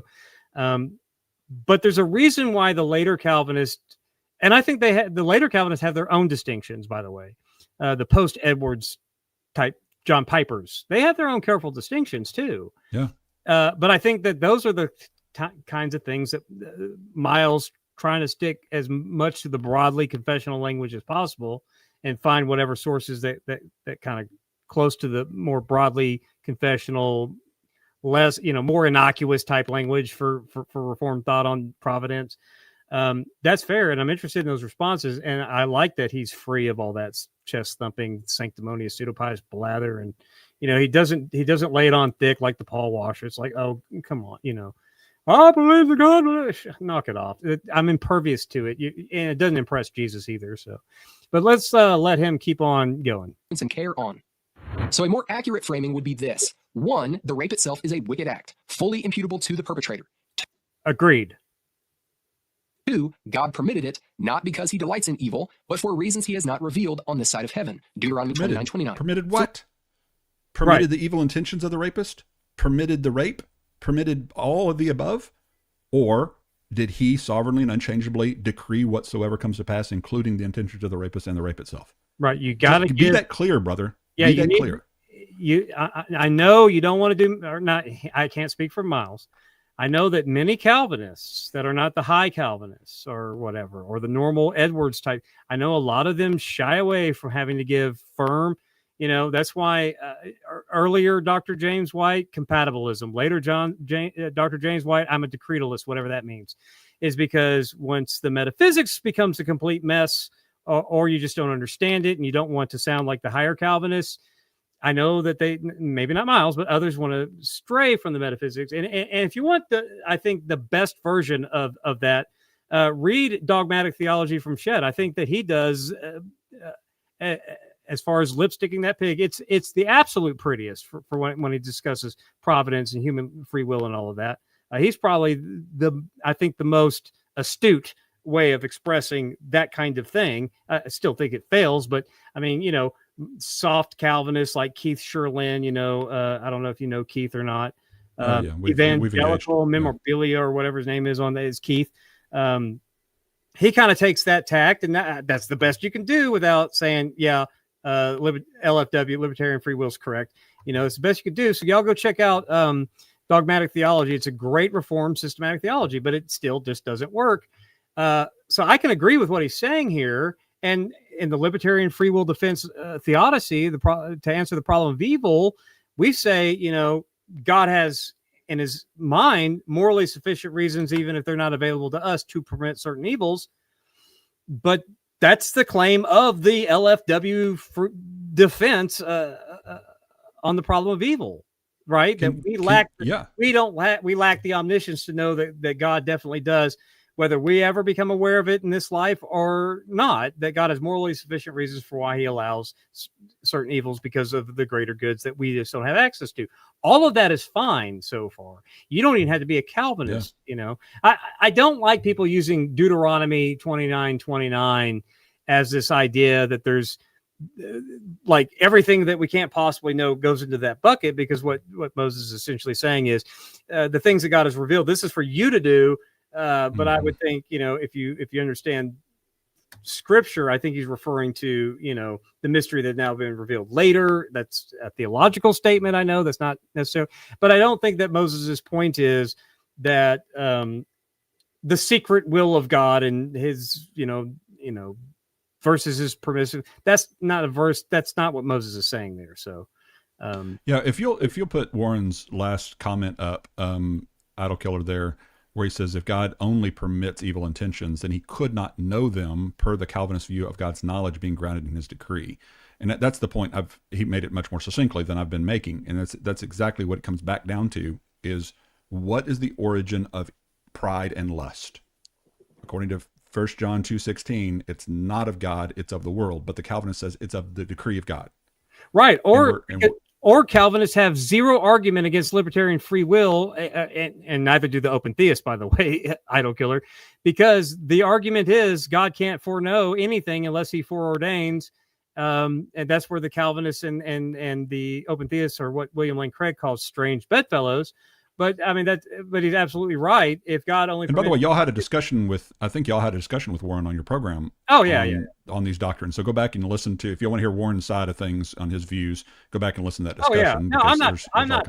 Warren knows I'm being, but I'm just saying that's where they agree. And if you reject the idea of what Warren's saying here, then you may as well affirm libertarian free will, and God can know future free actions because he's God, is what we all say. So that's where they both agree. God has to not just know and permit, he has to decree that they have those evil intentions. And so thank you, Warren. You and the other Calvinists have a very good criticism against what he's saying here. 3, the child's suffering is a tragic consequence of life in a fallen world, not a judicial act of wrath against the child such that they earned it by being a sinner. I don't think Sproul Jr. is qualified, has direct revelation from God that it is.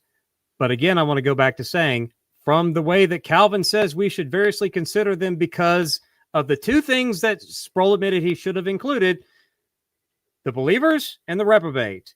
And the reprobate, according to Calvin, and the quote, "You showed us smiles," is punishment for their iniquity and not training for their good if they're a believer. So reprobation.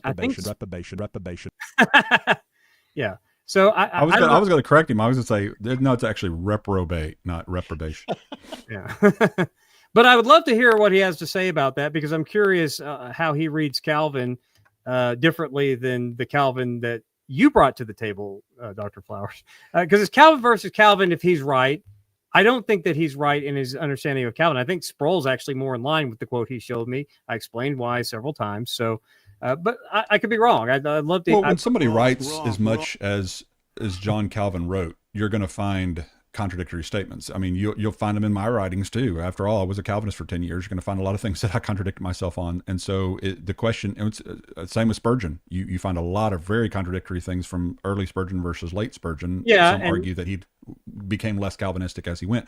MacArthur, good night. You have a huge amounts of contradiction from his 80s sermons versus his 2000s sermons. Right. And so it's just the nature of theologians who write and talk a lot.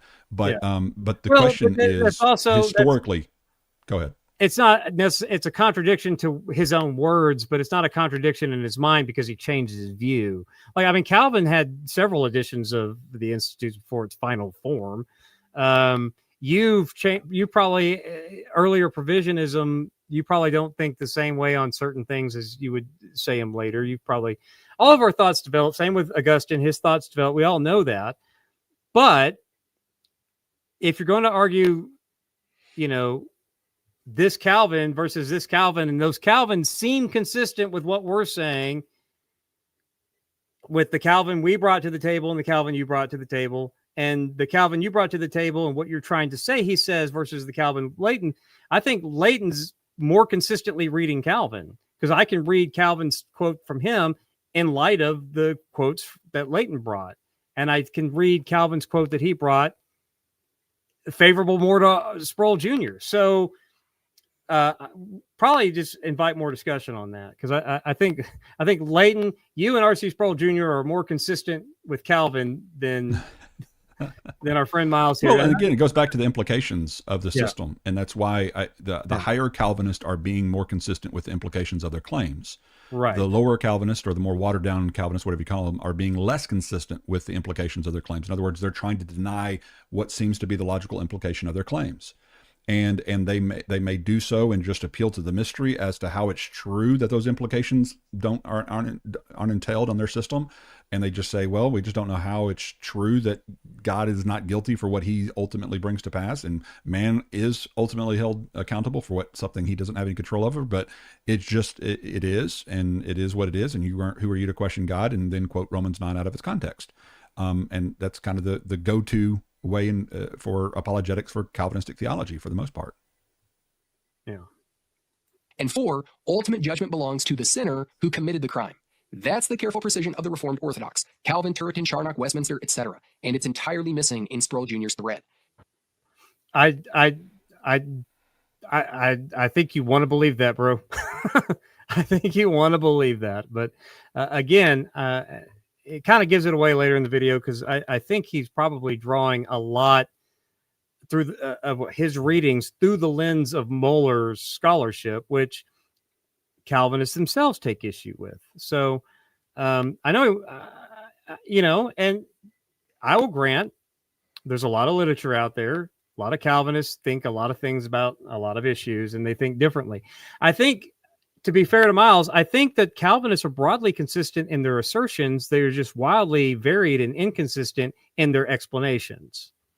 And that's why who has the real Calvin, is always up for grabs. But I don't think Calvin succeeds on his own standards before we even introduced more Calvin. So, and what I've noticed is if you're making those explanations in agreement with the claims of Calvinism, then you're all okay. Everybody's good with you on the Calvinist side of things.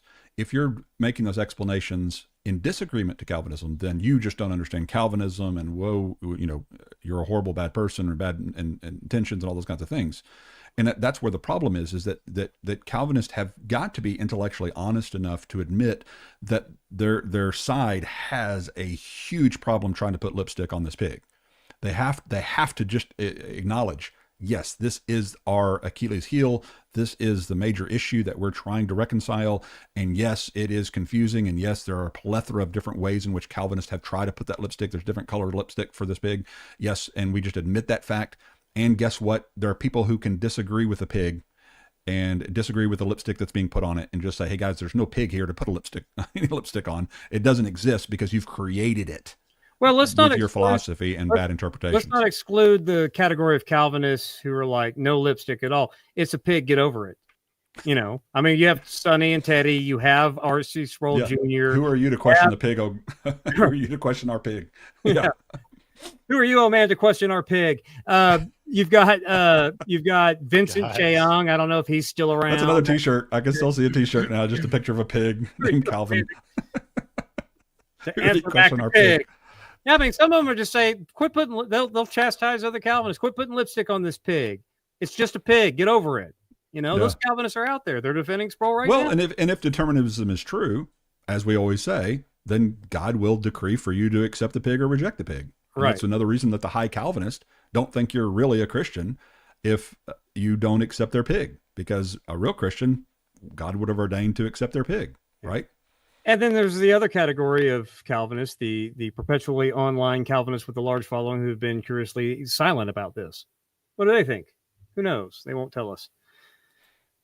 2 more clips. Well, it's one thing to say you're not required to respond to everything that's said, everything that happens. We're not all Ruslan over here that constantly sit in front of their computer ready to launch onto it. I admire that he's able to do that, but we're not all like that. But what is interesting is there are Calvinists out there that kind of function like Ruslan, except when it comes to X and what they do on X and interacting with people. And so it would be one thing if, like, I don't think James White has to respond to like this thing or whatever, but when you respond to everything, like, it's kind of surprising when you don't respond to this. I'm not saying that about James particularly. I don't know what he responds to. Go to my X page. I made that point, but I also caveated. I made this point last week. I said, on the one hand, of course, Calvinists are not obligated to swing at every pitch that other Calvinists give them. And they don't need to. Of course not. But I would think that if you had a last name like Sproul and a first name like RC and, Junior or not, that's going to get a lot of attention from both Calvinists and non-Calvinists. And if you are a prominent person, whether you're James White or Justin P. or any of these people, I would think you would want to say something, because to normies out there, they don't know that they're not necessarily aware that, he's the redheaded child that they tried to shove in a corner, that always has a habit of going from one train wreck in his personal life to another. Not everyone knows that. They're just going to see R.C. Sproul Jr. This is R.C. Sproul Sr.'s dad, or Senior is his dad. This is his son. This is Calvinism. And I think that you would want to respond to that. And if you don't and say, well, no, I agree with him, or no, I don't agree with him, non-Calvinists are well within their purview to say that this incident that happened to this little girl on Calvinism is judgment for her sin, and R.C. Sproul is correct. That's our Jr. is correct. That's Calvinism. That's not a straw man. Somebody talked about, Leighton straw man. Everyone accuses the other person of straw manning without ever actually explaining how it's a straw man. So that's just lazy. It's just like yelling fascist at everything. Yeah. It doesn't mean anything. Or everybody's a bigot, or everybody's a racist. Yeah. And you just straw man and you don't understand. That's not a response. It doesn't mean anything. Everyone accuses the other unless you explain why, which I get it. The YouTube comment section may not give you a long-winded essay space for that, but whatever. Next clip. You guys ready? I'm ready. This comes up, someone will inevitably ask, don't you guys reject free will, though? Historically, no. The Reformed Orthodox always maintained that God's sovereign decree is compatible with real creaturely freedom. Reformed historian Richard Muller puts it plainly. It was never the Reformed view that the moral acts of human beings are predetermined, any more than it was ever the Reformed view that the fall of Adam was willed by God to the exclusion of Adam's free choice of sin. And that's an important clarification. The Reformed reject both fatalism and puppetry. They insist that Adam's fall, and by extension all human sin, involved a real choice by a real will, even if it fell within God's eternal decree. Now, Muller also reminds us that later developments in the 18th century shifted the conversation in this area. Jonathan Edwards, for example, went further than Calvin, Turretin, or Westminster. Muller writes, Edwards' views are not consonant with the Reformed position of the 16th and 17th centuries, whether one looks to Calvin or to Turretin or to the Westminster Standards. That's Muller. Now listen to what, again, Muller has his critics, but listen to what he next says. So if we want precision, you have to distinguish classic Reformed orthodoxy from later developments. The older Reformed were not hard determinists. And to be fair, Jonathan Edwards wasn't either, but his moral determinism just took things way too far, him and people like A.W. Pink, etc. Or not. Well, wait a minute, because we often talk about Edwards being known for compatibilism, right? So speak to this. What does he mean? Yeah, I think that Piper is self-identified as an Edwards follower, so Piper is one of the most influential Calvinists of them all. I think, I mean, he's not in alignment with Muller here, because Muller said he's just out of, and he's trying to say, well, he wasn't a hard determinist. A.A. Hodge accused him of basically being a pantheist, okay? And so he takes it, and he criticizes Edwards here, but he's saying he wasn't a hard determinist. Just because you're a compatibilist doesn't mean that you're not. I mean, you're just a determinist is still as rigid as he was. If he's taking it too far, he was a hard determinist while having compatible sensibilities. Hey, you know what just crossed my mind? Go ahead. Doesn't agree with Muller. So no, go ahead. Finish that point. Yeah, and I was just saying, all of this hangs on Muller's thesis, which Calvinists themselves dispute as if later Calvinists, including themselves, are out of sync with Turretin, Calvin. And so not everyone agrees with Muller. I don't even think Chris Harris agrees with Muller. Or only his broader thesis that they're all, that earlier Calvinists are way out of step with the later Calvin. I don't even think Chris Harris buys that thesis. But he might. He can clarify in the thing, or he depends on the day when he wants to use Muller, if he wants to soft pedal his Calvinism or hard pedal it. Depends on his mood, I guess. But are you saying that about Chris? Yeah, I don't know. I've seen him say right. Okay, right. He doesn't. And I think the more philosophically astute Calvinists understand that these later developments that Miles here is appealing to, what they were doing is that they believe that they were the ones who were in line with Calvin and Turretin and others, and clarifying, because Arminians were ranking, disputing the way that they talked about this. They were all compatibilists. I agree. I think Miles would say he agrees, but it depends on how you define those metaphysically. And I'm a compatibilist by certain definitions. You define stuff in a certain way, we all could fit within that category of thought, because it's how you define it. But I noticed that Miles tried to distance Calvin from someone like Pink, but put up on the screen what I'm sharing there. And I have several other quotes from Calvin that talked about how the decree of God to the fall was decreed by God.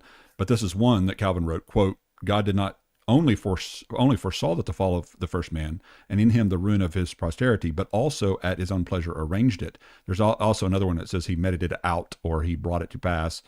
And then there's the pink quote there, obviously, that not only did his omniscience eye see Adam eaten the forbidden fruit, but he decreed beforehand that he should do so. So to try to separate Calvin from pink or consistent Calvinism, again, you might have some other quotes from Calvin that contradict that, but that's not really troublesome to me, because Calvin contradicts himself all the time because he's defending an inherently contradictory system. Well, like I said, it goes back to whether I mean, not that Muller's wrong about everything. Muller's a good scholar, and I don't know what to make of all of his claims. But I do think that I agree with Paul Helm and his critics and Chris that his central thesis that later reformers post Edwards are way out of sync from earlier reformers. I don't think that his main thing, now whether he's right about this or this reformed thought thinker or that reformed thinker could be. But I think his general thesis overall that later Calvinists are way out of step with and out of sync on the metaphysics of providence and free will and all of that. I don't think that is a successful thesis, and neither does Chris Harris. So agreed. And again, that's not to say that Muller's wrong about everything, but the central idea from Muller, I don't think sells, but I think Miles is convinced by it. And I would probably, if I was a Calvinist, I will admit and grant, I would want to be convinced by it too. And I think that he needs to really start putting videos together to robustly show that, not with Sproul Jr. in view, but just in the broader Reformed tradition, since that seems to be his area of interest. I would be interested in viewing how he assesses all that and addresses Muller's own critics, right? Because they're out there. So, yeah, we'll assume because of that stuff that our theology makes us puppets, but it doesn't. We don't believe that. If you understand the distinctions that I covered earlier, that is. Yeah, no Calvinist accepts the puppet language, right? They all dislike that. I use it because it irritates them, but I mean, they don't accept it. So well, actually, you know what? Back in the day when I was a Calvinist, I remember being accused of that. You're making us into mere puppets. And I remember my rebuttal. I remember where I was sitting. I remember who I was talking to. And I would say, oh, puppets are far prettier than mud. God compared us to mud. And so, yeah, you're right. You're right. We're not like puppets. Puppets are way too pretty. We're mere mud in the hand of our God. And that was kind of my rebuttal. So I just adopted the accusation and even said, no, it's actually a little worse than what you're saying, because puppets are pretty. Mud's not pretty. So, I mean, back in the day, I guess I probably heard someone like Sproul or somebody use that analogy. I don't know where I got it from. I don't know how I would look at you if you gave me that response. Biological conscious puppets doesn't remove the puppetry, though. That's my critique. But yeah, well, I mean, and if you're taking, well, I was going to say, Chris Date and others, when you give me a convincing argument to remove the automaton of C.S. Lewis, to use C.S. or puppet or action, he has. In fact, I just posted it on Twitter or on X yesterday, a debate. It wasn't a debate. It was an informal discussion / debate that Chris and I had. It's about 2 hours long, where we talk about the author analogy and we talk about another analogy I give using the Sims video game. And we talk about that and we argue about it, and we argue about his physicalism and all of those sorts of things. So Chris understands that I don't see the relevant distinction that makes the author analogy, let's say, like God's writing all this like a story, relevantly different, because the determinism is still there. But to him, it matters. And I remember sitting with him at dinner one night, and he was like, I understand that to you, it doesn't fix the problem, but can you at least like point out that here is an analogy that seems to do something for this that is not like what the robot and all that. And so here I am. But I think the author analogy for how God determines fails as well, for a lot of reasons that we discuss. But I don't think the film adaptation of whether it's claymation, animation, or using live action actually gets rid of the problem. So no, I don't think it gets rid of the problem. Yeah. My thing is, like I said, it's puppets until you give me a compelling argument. It's not. I'm going to keep using that. It's like my Austin Fisher interview, who wrote the Young, Restless, No Longer Reformed. And he's a very intelligent young man, more intelligent than I'll ever hope to be. But he was talking about this very thing, and he says it seems like we're getting it all mixed up in the how God determines something versus whether he determines it or not.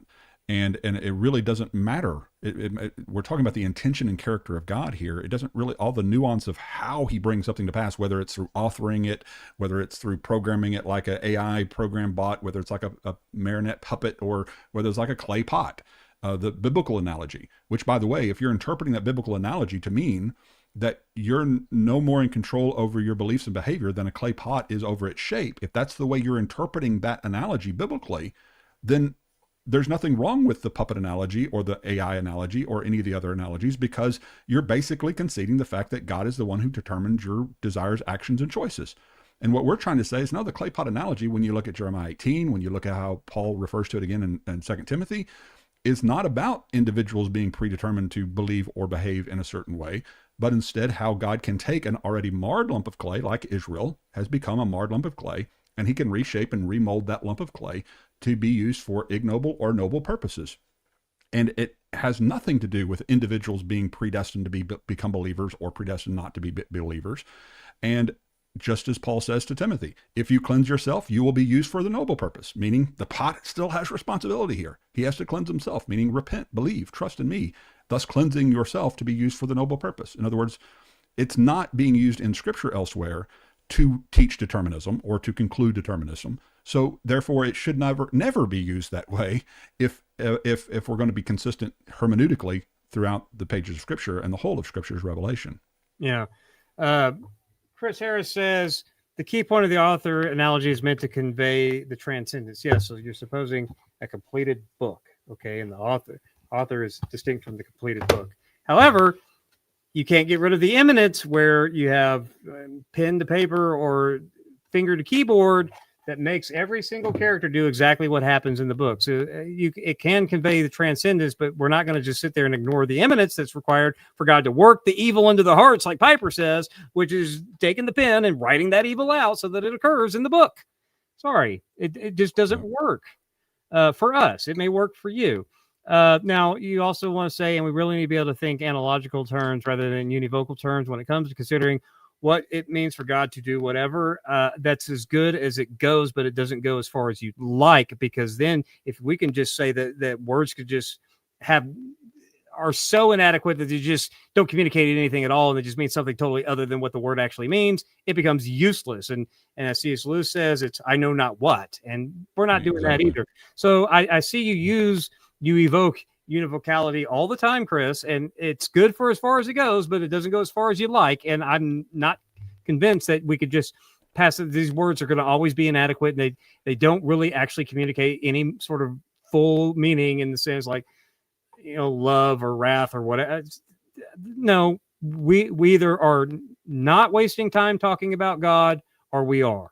And so I understand what you're trying to say with that, but it's only as good as far as it goes. And then when it just drifts into nonsense, can be nonsense as long as God's the subject of the sentence, I'm out, because nonsense does not stop being nonsense just because God is the subject of the sentence. So there's a balance there, bro. That's the only.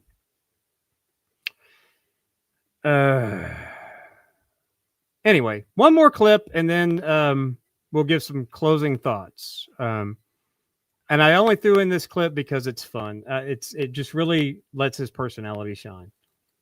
This. Sproul Jr.'s response was flippant on a subject that requires great care. And you can probably tell this. I'm irked in the stream because it just fires me up, and my old firebrand self just wants to come out like over on Answering Adventism and just get my theological sword bloody. Because when you blur these distinctions, you don't defend the Reformed faith. You caricature it. And more Reformed folks need to be calling this stuff out. It's disgusting. It makes people think that we're insane. It makes people think that we believe in a maniacal, crazy understanding of God. When we don't, the Reformed faith is beautiful if you actually understand it on its own terms. But these modernist guys who just say these crazy things like this, that all of us then have to come in and clean up, all because of your loose-lipped craziness. What was the purpose in this? What purpose did R.C. Jr.'s comments serve? They didn't. They only did negative, so that we have to come in now and clarify for people, listen, folks, sorry, this lunatic, I understand he's of the Sproul dynasty, but he doesn't know what the heck he's talking about on this. And to be perfectly honest with you, yes, R.C. Sr., he did lots of great things, folks. Lots of his books on my shelves around me. Not going to take away from that. Not going to take away from that. But there's some areas he just wasn't that good on, and this is one of them. And unfortunately, it's apparently trickled down to R.C. Jr. And all that this thread did was make people think that we're insane, and it does a great disservice to the body of Christ as a whole. So God ordained for R.C. Sproul Jr. to say insane things on Twitter. Why? Well, to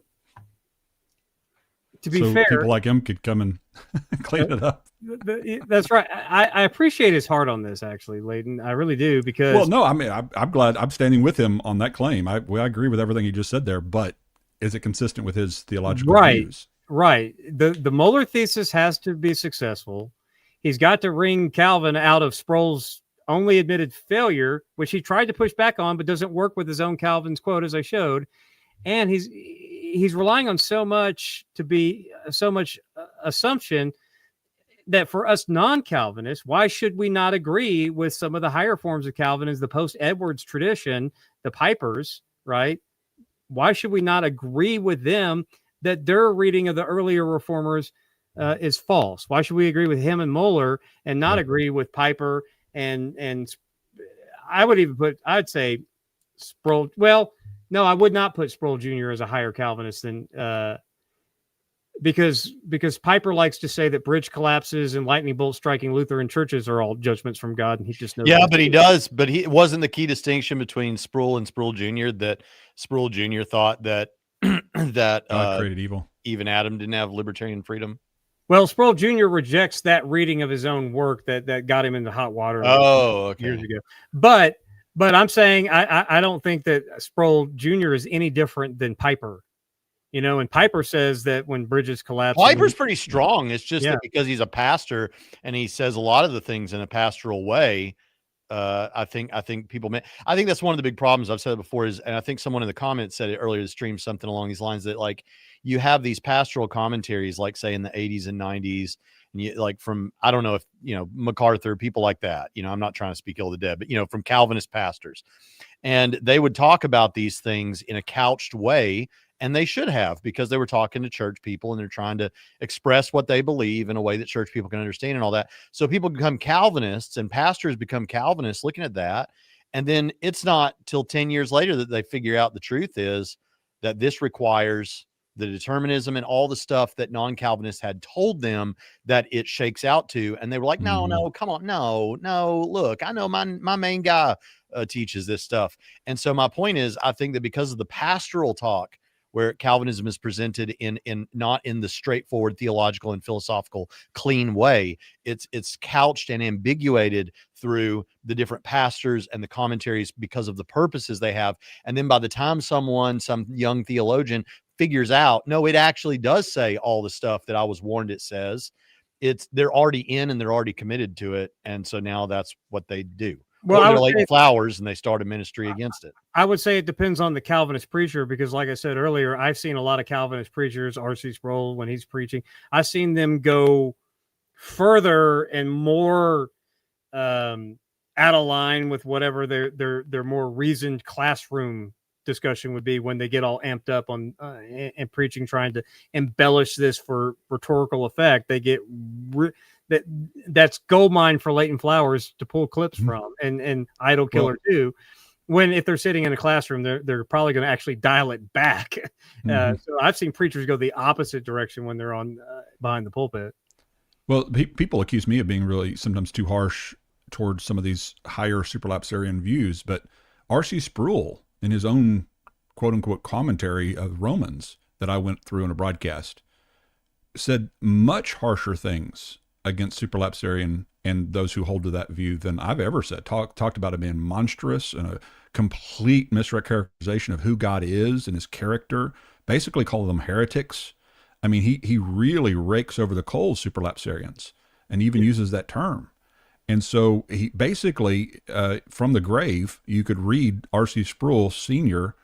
Calling his own son a heretic, because he absolutely denounces the supralapsarian views that R.C. Sproul Jr. is promoting. Yeah. Well, gentlemen, whether consistently or not, we could argue, but I think this has been fun. I hope it's been helpful. I hope that I have sent a lot of traffic to Miles's Canon and Creed channel. I think it is a wonderful channel. I appreciate his efforts to take down R.C. Sproul Jr. I kind of, I gave him 2 for 4 on, I'm behind you 50%, but the problems that we were trying to point out. Hopefully that'll just help iron sharpen iron, and he can come back and respond. And I would think that he would hear what you said, and I would think that he would, like, not necessarily agree with you, but like at least be like, okay, yeah, they were pretty cool about that. I would think, wouldn't you guys? No, I'd rather him say, speaking of padded room Christians, here's 3 non-Calvinists out here howling at the moon. I'm fine with that too. Yeah, that's fine. Yeah, I'm just interested. Oh yeah, we've got some padded room folks on our side too. Let's just be honest. Yes. Yes. And some Well, I thought we were never going to get to his video for one thing, so I was going to go in a padded room. All right. So those are my final thoughts. I like the video. I don't think it works for everything that we don't need to rehash again. But Braxton, any closing thoughts before we turn it over to Leighton? Yeah. Well, I just think that I think that what he said was horrible. It was horrific. But the thing is, and I'm glad that some Calvinists are calling it out. The thing is, and I know how this is going to sound, and you all know that I have very close Calvinist friends. And so I hate to say things that I know are going to, strike right at their deeply held beliefs like this, but I'm just sorry to tell you, the truth is, the way I understand Calvinism already, like understanding that, like, if we put it even the way Miles wants it, the way Chris Harris wants it and all that, I still think what it does to the character of God is very horrific. It's horrific to me. And so while I, on the one hand, am like, good, I'm glad that you guys are backing off of what he said and calling him out there. But I'm at the same time being like, I mean, but what you already hold is still like really, really bad in that respect, in my opinion. So on the one hand, while I'm glad that they're calling it out, and while I love my Calvinist friends and they're my brothers, and I don't think they are thinking about it this way, what Calvinism presents to the 3 of us puts me in a spot where I'm like, okay, it's bad. I'm glad you called it out, but there's already stuff in the approved version that I have problems with. That to me are almost just as bad. Right. Leighton, any final thoughts? Yeah, it's a great discussion. Thank you for having me on. I do want to say, Chad Wright, remember the guy who was on Joe Rogan's show, heard my critique, I guess, and invited me on his program. So I'm going to be going to Rome, Georgia, and interviewing with Chad Wright next month. So pray for me as we have that discussion. So it'll be another example of hopefully 2 Christian brothers who have a disagreement over soteriology, having a good discussion on this matter. So y'all stay tuned for that. It's coming up. Oh, that'll be great. Yeah, and I bet you next month or so. He is probably a super fun guy to hang out with too. Oh yeah. That's what I was saying in my broadcast, is that this is the kind of guy that I would love to have caught. I mean, he's a man's man. I mean, you think of the long beard, he's a former Navy SEAL. Of course, y'all know my son went to Naval Academy. And so I have this affinity for anybody military, but especially the Navy guys. And who is this? Say his name again. Chad Wright. He was on Joe Rogan's show, and I criticized Chad. Oh, the guy with the beard. Yeah. For Calvinizing instead of evangelizing Joe Rogan. And Chad apparently heard it and graciously invited me to come on and talk about it. So yeah, that'll be cool. Fantastic. Yeah. I agree with Doug Wilson that he did a master class of giving Calvinism. I mean, there you go. I mean, that's wasn't a master class of evangelism, but it was a master class in Calvinism. Well, I mean, if he wants to evangelize in a manner consistent with his theology, well done. Right. He was consistent. He was consistent with his Calvinism. Yeah. That is for sure. Yes. So yeah, there you go. All right, Leighton, got anything else coming up? Nothing to speak of. A few things. I was also invited on by Jenna Ellis to come back on her program. She has a national broadcast that she does. She's the former counsel for Trump and John MacArthur. She was an attorney for John MacArthur, and she has a national broadcast. And so she was actually at the church I was speaking at in Longmont, Colorado. Her dad is a preacher there and a supporter of Soteriology 101. And so I came and preached at his church, and she happened to be visiting.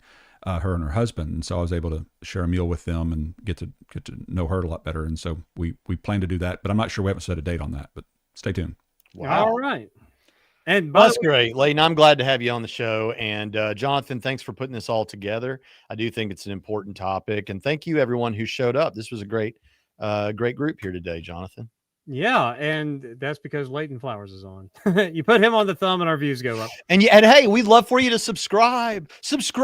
Don't leave us here. Yeah, we actually have a really good video on AI. Great discussion with a professor about and nobody's AI. watched. And you guys need to go watch that. Put it in your watch later and get to it eventually. It was a phenomenal discussion.